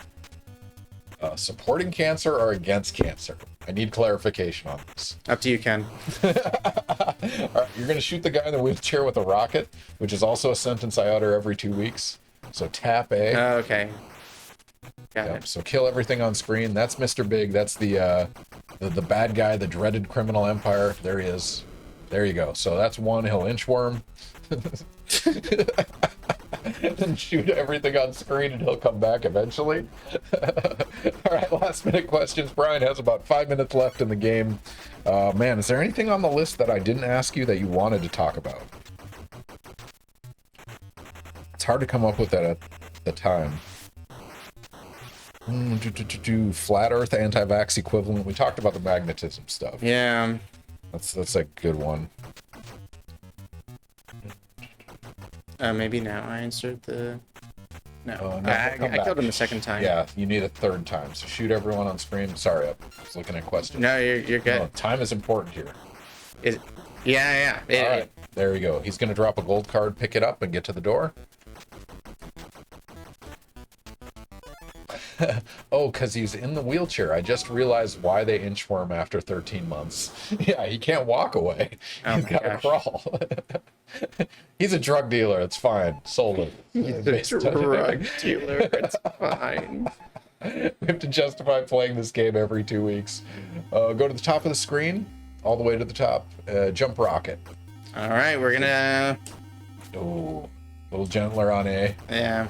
Oh man, speaking of which, so I'm the speed run moderator for this particular game, so I'm the one that verifies runs that are submitted. Lack Attack, who's a fairly popular Twitch speedrunner, he's doing, or speedrunner / just gamer in general, he's beating every Nintendo game. And so he just recently beat NARC and submitted a time, so I think he's number like 10 on the list right now with his time. So that's fun, we have a new addition. All right, rocket to the face. No more jumping, just rockets. There we go, that was quick. What's fun is if you watch Lack Attack's speedrun, he actually watched my speedrun tutorial to do his win, so we'll take that. Maybe get some distance from him. He should have lost. Try to go to the top of the screen. That'll get that laser, go all the way up. It's not messing around. I So see. turn around, get a rocket. There you go. All right, now you're going to go down here between these two black lines and the bullets. So turn around, press A. He's going to come down. There you go. You got rid of 2 of the vertebrae while the next one comes down. Like, move up and down while he comes down. You see when his head tilts. You can run the other way. Nice. All right, last minute questions for Brian. He's on the last stages of Mr. Big. See, I've never played or seen this game, so I can't tell if what I'm watching would be an offensive to normal NARC players. No, this is pretty much how the game goes, actually. There's very little. The world record is 9 minutes and 4 seconds. My best time is 9 minutes and 7 seconds. The best time of any guest on stream with infinite lives, infinite bullets, infinite rockets is 12 minutes and 30 seconds. So this is a reasonable time. This will put you in the top 10 in the next minute or so. Well, depending on how long this takes. Yeah. I mean, I think I forgot your instructions. Yeah, so get over here, get up between the black lines. So he's going to tilt his head down, and when he does that, you want to be shooting him, but also move up and down a little bit. The vertebrae are like, the hitboxes are very weird. Oh, I see. No, this is absolutely something that's good. That's going to that's going to mess up the time. Reported. That's fine. We take that. Oh, there you go. You got one of them. So you need to get one. Get some distance. Man. Imagine playing this as a kid with no instructions, and you're like, how do I possibly shoot these? It's bad. Yikes. It's pretty close, though. In the speedrun strategy, there's a particular line you get on the y-axis, and it allows you to shoot these, but that's too much instructions in real time during the game. Oh my god. One of those should have hit as far as I'm concerned. There you go. All right, go. Nice. Door. Finally. Oh man. Was it everything you hoped it would be? Yeah. It's exactly what I hoped it would be. GG's. Now it's time for... I definitely try hard. Civil forfeiture the level. Collect the gold, but it doesn't actually help you. You're just getting to the go. Oh, wow, that's it. Exactly, Lemon. That is the end of the game. We are 17 minutes and 29 seconds in. Woo! As soon as you put the key card in, it is done. Congratulations. Nice. Oh, your time was about 17:35. I pressed the button on the wrong keyboard at the wrong time, but yeah, congratulations. Woo! You won the war on drugs. We didn't need to set like $3 trillion in horsemen. Not too shabby. Indeed, Lemon, that is a respectable time. Anything under 20 minutes is respectable for a first time on stream. Nice. And now you get to immortalize yourself in the initial... Guess what? Move. We did it, ladies and gentlemen. Moo is back. I like it. Oh... All right. Well, thank you all for coming out. Thank you for joining us. We won the war on drugs. We took some photos in Pokémon Snap. I don't know, how did your NBA Street game turn out? I think I probably lost. Did you? I wasn't even watching. I did not represent Kobe Bryant well. No worries. Rest in peace. Rest in peace. Immortalized in video games. But thank you all for joining us. It's always a pleasure. We really enjoy the questions from our anonymous audience, including E. Kudisch. Who knows who that might possibly be. But yeah, at the very least, we did win the war on drugs tonight, so we're going to call that a victory all around. We also had some really nice, we didn't talk about the drink, but Ology, Spa Goggles. This is a local brewery in Tallahassee area. If you guys are in the area, check out Ology. It's pretty awesome. Mm-hmm. Lemon says, funny games, guys. Thanks for answering the questions, Brian and Kit. Absolutely. Thank you for joining us. Brian, it's been a pleasure having you. Any parting words for the audience? The profound words of wisdom. No. Just keep doing what you're doing. It's hard enough to just be alive. Let's frame it this way. If you had a microphone that could reach every person on Earth and translate it in their respective language, what would you like them to know about your particular expertise or discipline? Oh my gosh. Go. I guess the details matter, and try your best to pay attention, and photochemistry matters because photons are everywhere. I like that. All right. Photons are everywhere. It's one of my favorite things in the world, and Brian is a kindred spirit on that front. We do like light chemistry, color chemistry, bright things. It was fun. I presented at the Gordon conference last week in a session called, what was it? Beautiful colors and dynamics or something like that. I'm like, yes, beautiful colors it is. All right, thank you all for joining us. Stick around. We're going to raid someone educational related. We'll figure out who that is in a second.